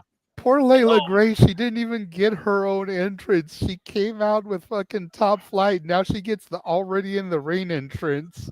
Right. Well, unfortunately, Leila Gray has had no sense of momentum or opportunity, unlike the members of Top Flight in her run lately, with losses against the likes of Toni Storm and Queen Aminata. Although she's trying to do something in, I think, RLH, but with Athena still being the forever champion, jury stuff, she can do anything there. Speaking of trying to do something, go ahead. You know Rosa's coming out to make a statement ahead of her match with Mariah May. Oh, so, no doubt. Oh, yeah. Well, I mean, I wouldn't want to be in Gray's shoes right now. I feel how personal, by the way, that this has gotten. Mariah May literally put Thunder Rosa's father in her mouth and said that, hey, if Thunder Rosa's looking for a better mother, I know how to cook. Damn. The raids are underway. Of course, Thunder Rosa, respectable competitor to Leila Gray. These two no strangers to each other, of course. Continental tie up here in the early going. And, of course, Thunder Rosa, former AEW Women's World Champion, lost it due to injury. Could cover in the 1 count. And has been hell-bent on getting that title back, called Mariah May not her champion. And a standing switch exchange here being applied. And again, folks, we'll be covering World's End tomorrow. You can follow along with us exclusively on pay-per-view, pay-per-view.com, YouTube, international markets, cable and satellite from Select Dave & Buster's, or like us on Triller TV as we cover World's End tomorrow night. We'll start probably 6 p.m. Standard Time for on hype before the 0 hour. I'll let these Yahoos cover the 0 hour, and I'll see you all main showtime 8 p.m. Eastern Standard Time tomorrow night as we go into the Saturday shenanigans, last one for the year after World's End concludes before the new year begins. Damn, Noah's on fire with the damn insults, calling us yahoos, telling James to shut his mouth and know his role. Damn. I'm afraid to speak. Noah's on fire with his insults, just like Thunder Rosa and Leila Gray are on fire with this chain wrestling and reversals here. Right. Yeah, Leila Gray's underrated, man. And Arm Drag, of course, former Ohio Valley Wrestling Women's Champion, to your point, James. And a snapmare takeover by Thunder Rosa, going off the ropes, and big sliding lariat. Cover, hooked in their leg. It's a 1 count by referee Mike Posey. And of course, Mariah May talked about how she said women's wrestling is dead because I killed it. Everyone else is a dreamer, but I am the reality. Ever since Mariah May became the AEW Women's World Champion, she's brought out the best and worst out of anybody she's been in the ring with. And we've seen her take things to the extreme against the likes of Anna Jay and Toni Storm, but Thunder Rosa is a whole different cat. Cover, 2 count only, especially with that MMA Thunder background. Rosa is a different cat, but you know that she's going to retain the title because the end game has to be Toni versus Mariah too. Yeah, you think, even with Toni Storm and her memory loss crisis. Nice running drop kick by Leila Gray, though. Great combination. Especially with Grand Slam looming in Australia in February. Like, you got to figure they're going to run it back there. I'd be really shocked if they didn't. They need to do something with Leila Gray, by the way, because she has had a great showing against Thunder Rosa, and I don't know why she's not utilizing. Like, in the little bit she is given here, she has really showed how good she is, and I don't know why she's not utilized better. Oh.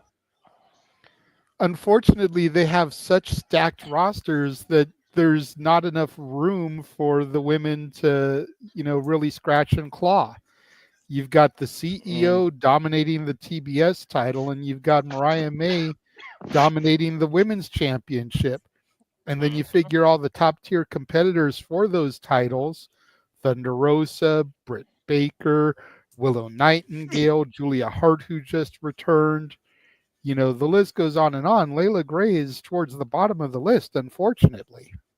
And again, you wonder if anybody is on the level of Athena, who might as well be truly the champion forever for Ring of Honor after beating Billy Starks, but saying that it's her and Minion forever after expelling Lexi Nair from MIT last night. Ring of Honor. Nice drop toe hold there. Dude, I can't see who's going to beat that for that title. Look at this shit. Yeah. She's got him in a reverse freaking House of Pain figure 4 type maneuver. Reverse figure 4, James. I don't know where you got the House of Pain from. Well, because it looks like the House of Pain. Yeah, it looks like it used to be a finisher of Shelton's. Well, I'm sure she's probably reverse pressure, though. Well, again, we talk about Thunder Rosa's background. Of course, the founder of Mission Pro Wrestling, of course, former MMA fighter, now rolling her way into the ropes to force the break. Both women crash to the floor. That's a way to blow a kneecap. Dude, Yeah, she's and the again, she's the inaugural women's champion, and upset there. well, I mean, when Oof. when you start your own company, I guess you have that right. And again, Tijuana Street Fight, for those that don't know, simply put, anything goes. Oh, come in head first in the steel ring steps. And way to blow out your patella right there. I saw Leila Gray grabbing her right patella to your point earlier. Again, Leila Gray right now looking to start strong heading into the new year and picking up a win or even softening up Thunder Rosa here in a game effort. Could lead to something down the line for Leila Gray since Top Flight has fallen apart off the runway. Could it be that Thunder Rosa's looking past her and just looking too ahead to Mariah May, and that's gonna be her downfall here? It's entirely possible because, like you said, she is hell bent on getting her hands. I mean, when you mess with a woman's family, all bets are off. We saw how Mariah May made it personal, not just with other families, but her own. She slapped her own damn mother, for Pete's sake, at AEW All In. And in the close-up of Nate Paquette, she claimed that her mom was just looking for her 15 seconds of fame alongside her daughter. Mariah May is making sure that this truly is all about Mariah, period. And she's doing a damn good job at it. Unfortunately, we're on a full commercial, really fuck television here. Television. 2 weeks Well, in a that's row, alright. they've gone to full-blown commercial in the middle of the women's match. After they Yep. already started doing the picture-in-picture one, I hate that. Yeah, So aggravating. The more AEW tries to change up what seems to be changing other stuff in the right direction, they need to definitely change that. I hope that's not going to be a thing on Max. I'm curious how Max handles intermission or just it goes through. Speaking of going through, that was super short. We're back here with women's action here on the last Rampage ever. Thunder Rosa taking on Leila Gray. Nice snap suplex, blow it over, maintains the front headlock. Thunder Rosa nice dropped gourd down buster. face first. Great gourd buster there Again. by Leila Gray. Again, form momentum right now favors Leila Gray here. Stay on the attack. And again, you got to wonder Mariah May's lifting her chops right now, watching this, seeing Thunder Rosa in a more vulnerable position. And will she exploit them in the night? Oh! Well, I mean, And Leila that Gray is Leila Gray is also in a vulnerable position after what happened earlier. You got to imagine. Mm-hmm. Well, I mean, yeah, you go with that headspace, I suppose. Could definitely play a start here, but so could that Jesus running Christ. clothesline in the corner. Yeah. And heads on knees. Jesus. Thunder Rosa And on Thunder Rosa. fire here. Yeah, again, Oh, Thunder God. Rosa right now. Look at Leila Gray, very vulnerable position up against the bottom rope. Thunder Rosa running drop kick. Jesus Christ. Hello. I'm glad they booked the tag title match as a squash match because Brother. they give the women more time now. Yeah, Well, I mean, again, Mariah May said verbatim in close-up, she's out to prove a point why the women deserve more than 5 to 10 minutes on AEW, why they're more valuable than the men and Mercedes Moné. Clubbing forearm exchange here by the Mare Thunder Rosa and Leila Gray. And I said Rampage before. Nice takedown. Cover Whoa, inside side leg. effect. It's a 2 count. Side effect Without there by Uranaki, yeah. I was about to say, yeah, side effect. Shout out to the Hardy Boys. Well, we are in the home of House of Glory. We're in New York. And I was also pointing out how Rampage has really been a stage more so for the women of AEW. Quite predominantly. Nice back body drop there. Leila Gray had Don't Thunder Rosa stop. hooked up for like a pedigree. I was curious to see what she was going to do with it. Yeah, well, she just got Whoa. double stomped as a result, and oh my God, Jesus. she has lost all control, and that is it. Dude, God yeah, damn. immediately. Yelling you're dead. You hear me with that modified submission there. Leila Gray forced to tap out. A very painful message. Oh, wait a minute.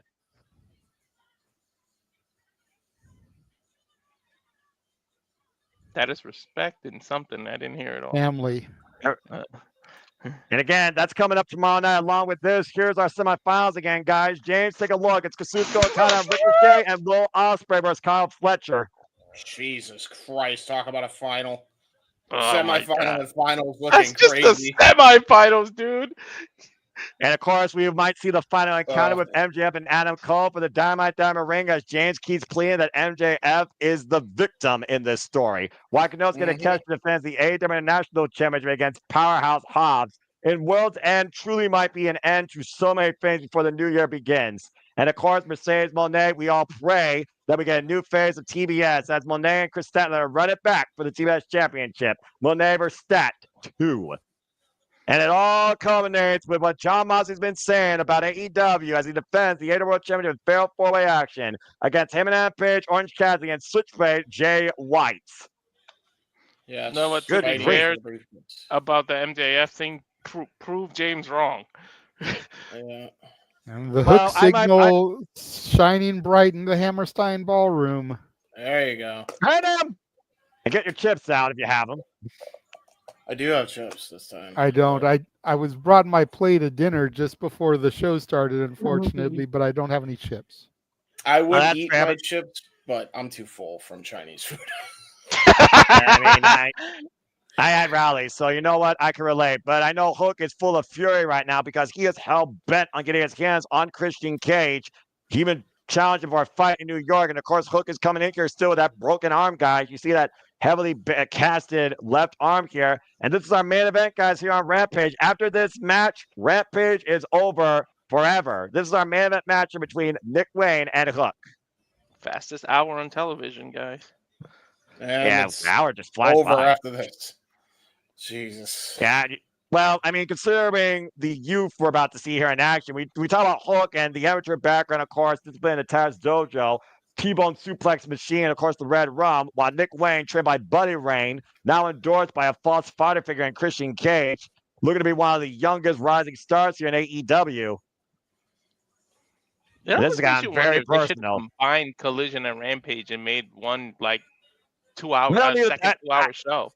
I don't need a 3-hour show when Collision's already 2 hours, all right? You don't want to confuse the audiences with 2 1-hour shows back to back. Yeah, that's true. I was just gonna say turn Rampage into a Ring of Honor show. Ring of Honor Rampage rolls off the tongue better, but that's just me.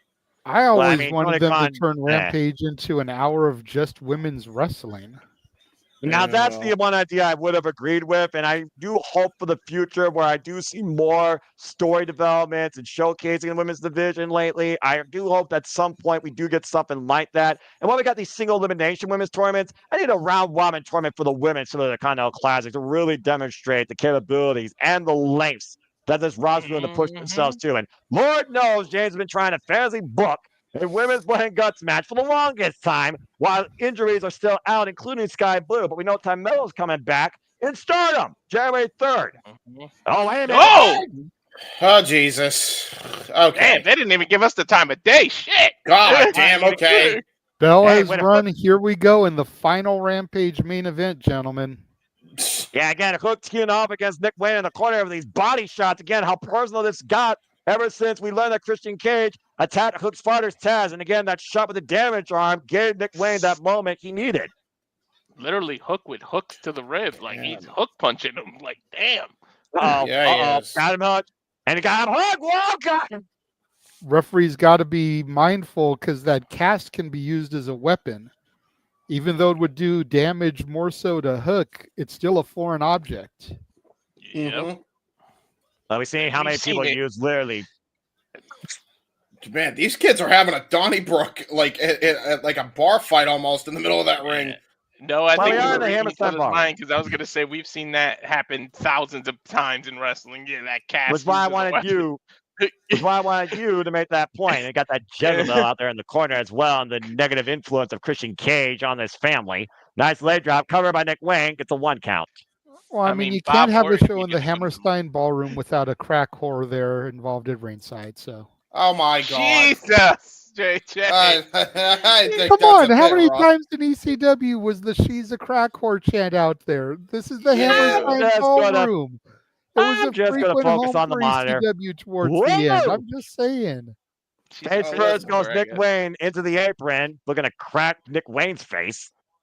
And now And you Hook got right Kip now. Sabian out there in the patriarchy. He's probably the dealer. Right? Well, I mean, Face he looks first. like a dealer. That's what I'm And face saying. first goes Nick Wayne.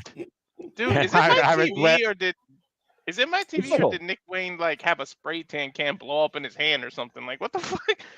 Yeah, right. I mean, he is from the West Coast, to be fair. Yeah, What I the mean, hell is trying that to mean? out there. listen, he has a better spray tan job than Adam Cole does. Wait a right? minute. Oh, Oh, I didn't see boo. anything. Yeah, right? and Nick Wayne might even have a refractured arm thanks to that friggin' false patriarch father figure slamming. Hey, Brock, you saw that. You saw that, right? He literally Yep. slammed it. Didn't see No. anything, just like earlier. If you didn't see what Aubrey didn't see earlier, we didn't see that. Exactly. Yep. I Bye. saw that plain as day, all right? You got Of 4 course you people out did. here, and you Of heard course the you slam, and you know Christian Cage is a dirty worker. You know Nick Wayne couldn't do it on his own. You see Hook screaming out in pain. We don't want any sort of treachery in this main event match. Get these guys out here back to Canada.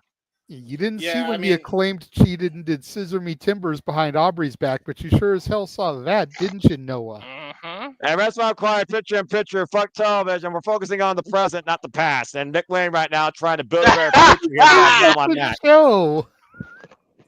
That was a heel commentator right now. For real, though. And Nick Wayne cracking the arm against the steel ring steps. And of course, again, the bad blood that stems from this rivalry with 2 of the youngest rising athletes in AEW, former 3-time FTW champion. I love the fact they booked the Hammerstein Ballroom, by the way. This has been one of my favorite venues AEW has ever booked, period. Dude, it shows that they should be in smaller venues. Look how I mean, Yeah, they're going to do that seriously. going forward. Yeah, they'll do that going forward, it sounds like. I just told you all again, they're not doing the same venue in Cincinnati. They're doing the friggin' music center outside the football stadium. Have you been there? No, I just Are know you where it is. going? I will. No, it's 2 days before I get paid. Priorities over passions. God damn it. I'll tell you what, if Download AEW one of those stays on, apps and get the advance on your payday. I know, right? If AEW stays on fire I the know way they that. do, I might take a trip to Texas for all in here. Well, we know King's going all in, and the jury stuff, I'm going all in. But I know I'm going to go all in on commentary tomorrow with this premier wrestling event we get to call. But well, then cover, hook the far leg, gets a 2 count in what feels like a very short, simple, championship loaded AEW pay-per-view. All matches with championship implications, pretty much. There's no such thing as a short AEW pay-per-view. For real. And you know that Tony Khan is still going to add 3 to 4 more matches for the 0 hour because there ain't shit on it yet. He Mm, Well, damn 0 sure ain't going hour- to give us 2 hours of RJ City and Renee Paquette. People will turn out quicker than they do when Mercedes Moné's on the television. Well, I How mean, long I do like people actually RJ listen City. to? Well, how many people actually listen to a WWE pre-show from top to bottom? Just saying. At least they actually have wrestling on the damn show. Not yet, they don't. I'm just saying, if they don't book any matches, they're going to tune out. That would be a first. You know, Madman Tony Khan's got to do some sort of exhibition matches for the freaking AEW audience for free on YouTube. There's got to be at least 2 or 3. And to your point, mostly it has been 3, and I expect that. But look at the main card right now. It's, again, you talk about 13 matches. It's super simple, low number, balanced number, and all the matches have stories and championship implications with them. And it's focused essentially on the AEW World Championship and the Continental Classic. well, none of us has ever denied that AEW knows how to do pay-per-views. Yeah, you Yeah, all just that's can't right. handle the strained time of 3 hours, 58 minutes, and 30 seconds. You lightweights. Cover 2, and then again, no one's like me when it comes to my matches. Well, to be That's the fair, wrestling. there also could be a healthy balance of just having 9 matches on a card with proper like advertising breaks to and none that take like 30 minutes like on a WWE pay-per-view. Now, gee, I wonder which pay-per-views you're referring. Well, you already talked about the service. I already told you what service actually works the best, despite the fact the intermission is still kind of stuck on their TV broadcast, and that's TNA Plus. Maybe Max will be better. We'll see. And we're back here on the main event as he rips that cast off the arm. Yo. There goes Somebody the just cat. got a souvenir. Well, Yeah, but give away that weapon. Yeah, but that exposed wrist now to your point completely at Nick Wayne's game. Ow. There goes the cat. Yeah, how effective is a one-armed man when he uses both his arms for a submission? Hey, you ever heard of a wounded Wait, animal? And I'll how tell you much- right how now, it's he ain't- worth? Yeah, I was about to say he ain't gonna win an ass kicking contest. That's for damn sure. That's a fair point. Uh-oh, got him hooked. Oh well, maybe I should stand corrected. I was going to You were say, saying? delivered that suplex pretty well for someone with an injured arm. He's still trying to Got an shake injured feeling wing, back still into able it, to though. toss him. Yeah, he's still trying to shake feeling in it, though. And again, what? Jesus. I'm a little shocked Yeah, that Baz didn't commentate on the main event. His son has the last main event of Rampage.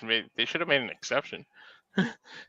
It's one of those Well, I things mean, I wonder think if he's Taz even in the still building. recovering. Yeah, I think Yeah, he's but still recovering from an injury. And But didn't Fisherman, he just commentate on the Miracle on 34th Dynamite? he did to a degree, but I don't know necessarily when Dynamite, of course, before Rampage, if, again, it's one of those things where Taz wants Hook to be his own man. We've seen that for the longest time, or since the, disbandment of Team Taz. So it's one of those things where he doesn't necessarily have to work any more than he has to.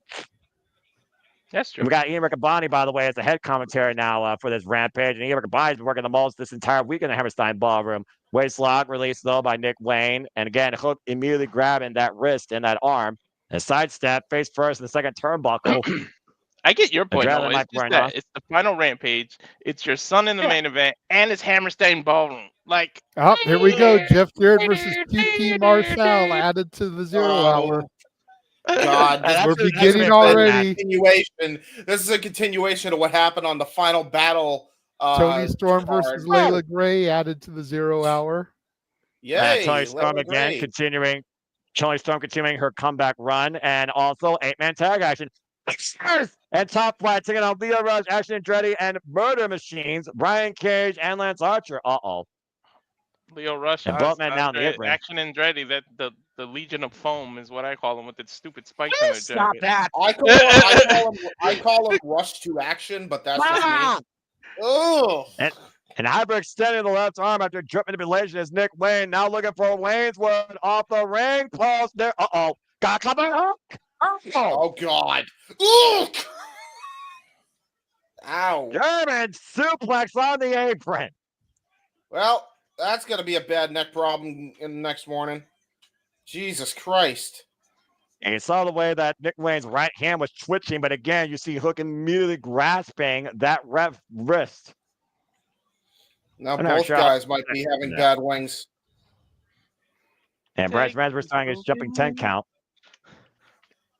He always jumps all the time. Bryce Rensburg jumping. I don't know why he does that, honestly. Here's a cover, though. Two. And again, look at the grimace on Nick Wayne's face. He was trying to hook that leg. That ref jumped right into that count. That's all he ever does is jump every match. Everything he does requires a hop. He's like Mario, bro. I don't know. That's necessarily true. Nick Wayne buying the already prone hand and wrist of Hook, taking advantage any way he can. And using the top rope disadvantage. Now Nick Wayne going to position. What's he looking for here? Maybe he's Six Flags. One hop, skip, and jump away. Oh, he's going to go for the 5-star frog splash. Yep. Cover! Two! No! Wow. Nice homage to Rob Van Dam in the Hammerstein Ballroom. That's your point, JJ. Former Extreme, ECW. Mm-hmm. Well, it's the same venue where he defeated John Cena for the ECW Championship also. For the WWE Championship, excuse me. Then he was awarded the ECW Championship. There you go. That's why I didn't botch him, because technically both did happen. And Nick Wayne right now taking advantage of Hook here. And he's just standing over him. But then you never do that with a submission expert. You never do that with a submission expert. Bowser James, that was Shibata's pose. We know how much Shibata has respect for Hook. I'm just saying. Uh-oh. And what's this? Oh! And that's why. Oh, my God. This was a moment. Nick Wayne fucked up. Jesus. Clothesline from hell. Not Hell's Michigan or Hell's Kitchen, but damn. We knew about the rule to not headbutt a Samoan, but I guess you don't suplex a Taz, really.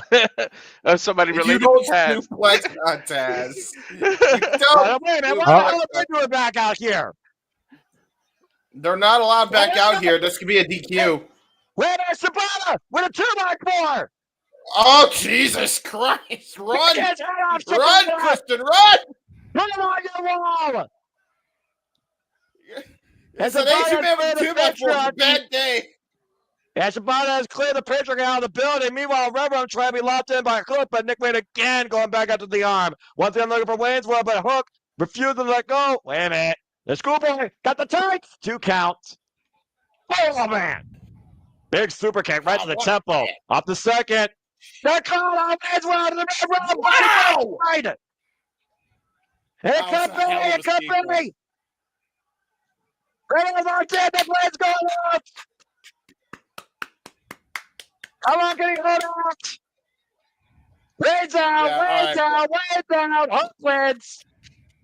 All right, Ow. bravo, boys. That was a hell of a sequence. I gotta give it to him. That was How many crazy. times you... Go ahead, Walter. You were saying... I was just gonna say fitting that Hook wins in the Hammerstein Bone Room, but what were you saying? As he should. I was just saying to James again. He talked about the capabilities of Hook, so young in his wrestling career, that complete background of submission technique, catching him out of midair off the attempted cutter, the springboard cutter called Wayne's World, immediately grapevine the body and finding enough grip in that compromised arm to trap him in the red rum. That's got to feel good for Hook. A little bit of retribution for his father, even though he didn't get his hands on Christian Cage. Yeah, wait a minute. Wait a minute. Uh-oh. Oh, shit. Oh, boy. Lord have mercy. Oh, shit. Do I even want to know what's going on through their minds right now? They're about I to toss fear him the upstairs. worst. I They're fear the about to toss worst, him Darby Allin. upstairs. Jesus Hey, Oh, Christ. with the chair on Oh, his no. neck. They're gonna Oh, treat him like no, a no. sleigh down Holy the hill. Why All right. Oh, my They're God. this man's career. No. Oh, God. Go have fun Why? at Mount Everest. They're sending him off. Why? Oh, no. Oh, Damn it, dude. Oh, for fuck's sake. Dude, those are metal steps too. yeah, Darby Allin sent plummeting down the stairs with a broken neck and probably everything else broken in between, courtesy of the AEW champion Jon Moxley. And there's the dirty-ass bastard again, still not showered. That's disgusting, bro. Oh my god. Left Riders with another painful message sent to anybody that opposes their mission statement. Oh, Well, adios to Darby for a while. Well, believe it or not, we're not done yet because the Death Riders are heading into the Hammerstein Ballroom when we get back from this commercial break. Fuck television. wait, Jesus Christ! What?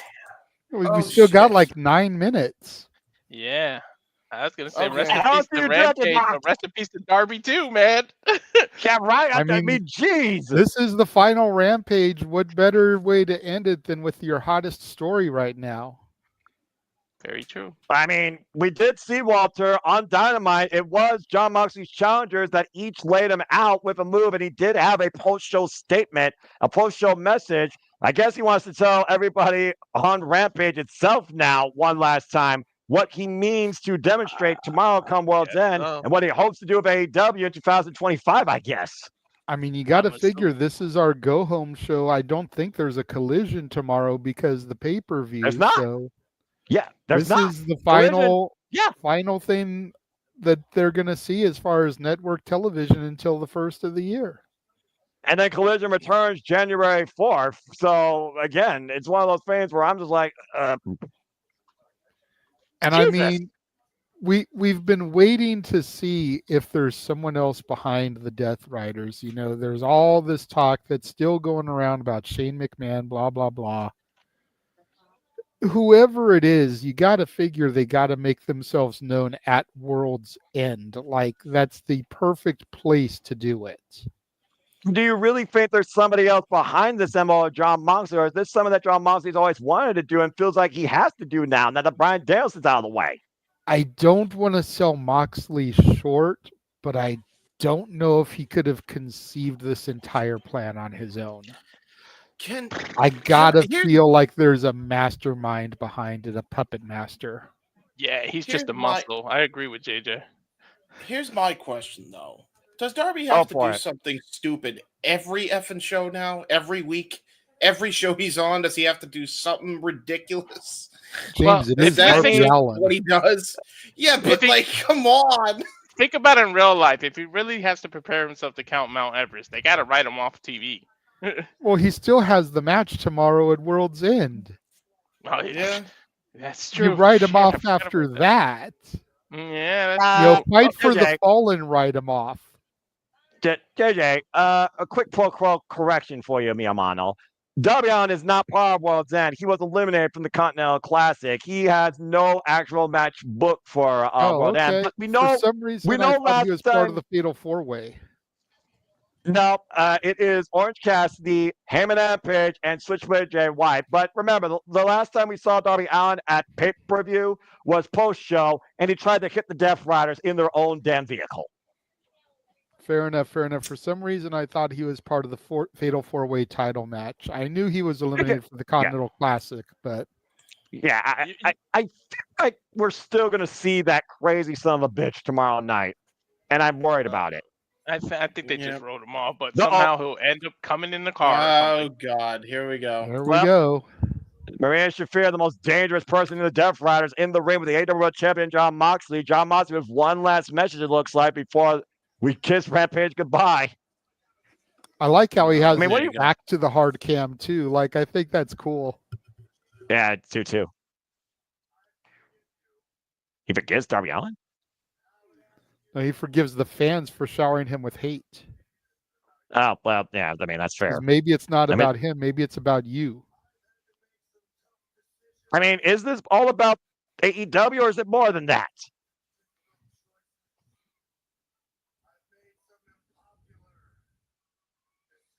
Yeah, you have.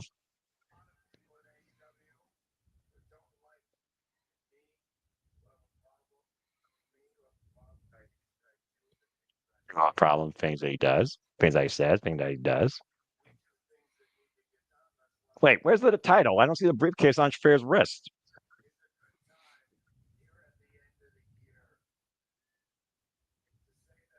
It's in the year.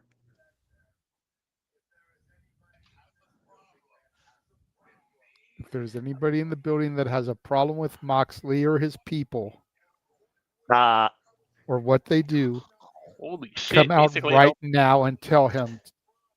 Challenge, basically, JJ. I don't think this is wise.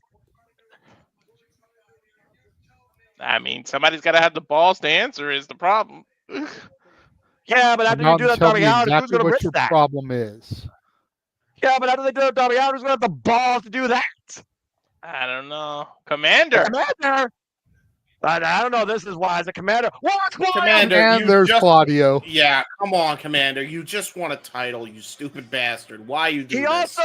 He also beat Claudio Castagnoli in the Continental Classic, cost his chance to make it to semifinals. Then thought I was like, "Oh, top flight." Well, Well, I mean, and here comes. I got the numbers even. And Shafir just watching. No, she's not. Shafir's engaged. No, now she's about to kick the shit out of poor television champion said, Commander. Come and tell me. He didn't even get the chance to anybody to speak. He just beat their ass. I mean, he challenged it. He challenged AEW to come. Oh, well, here we go. Now it's whatever. And here comes Orange Cassidy. Oh, shit. It's whatever. Well, again, Orange Cassidy says, remember, guys, Orange Cassidy said he doesn't give a damn if he never becomes AEW champion. He just wants to be sure on Moxley. Oh, give me this match.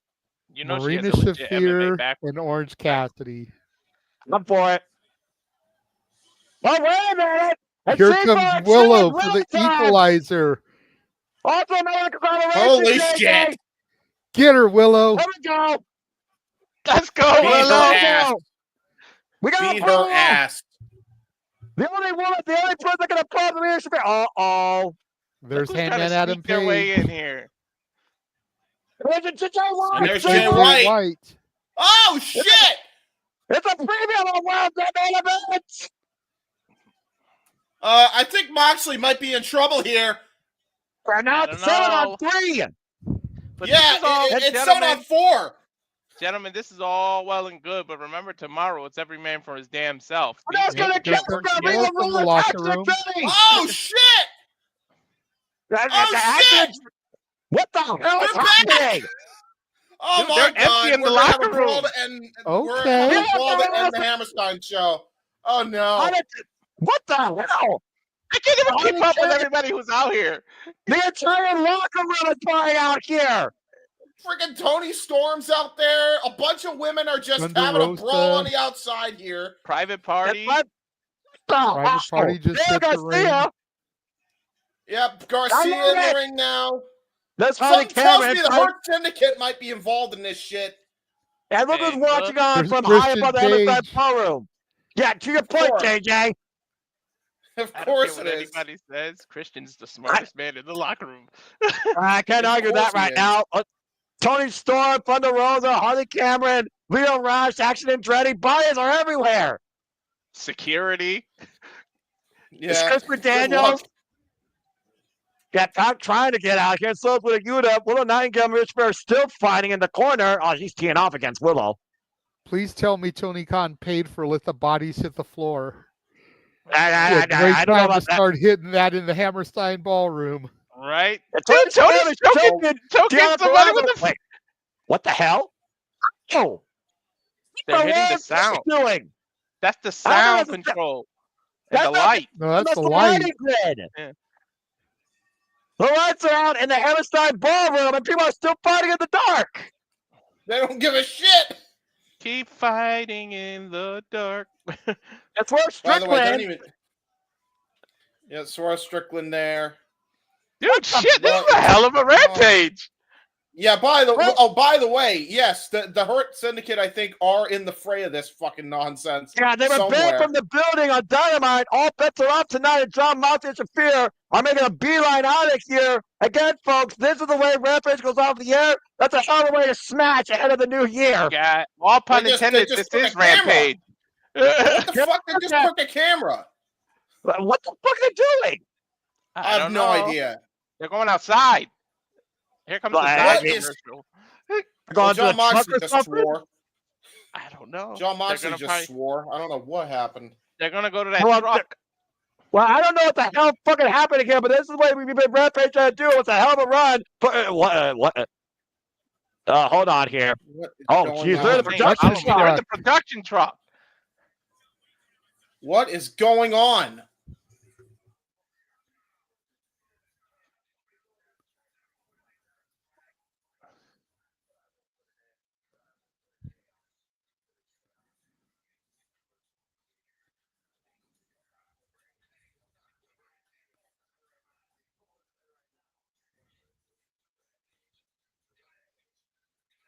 What? Moxley said I'm All putting right. an end to rampage.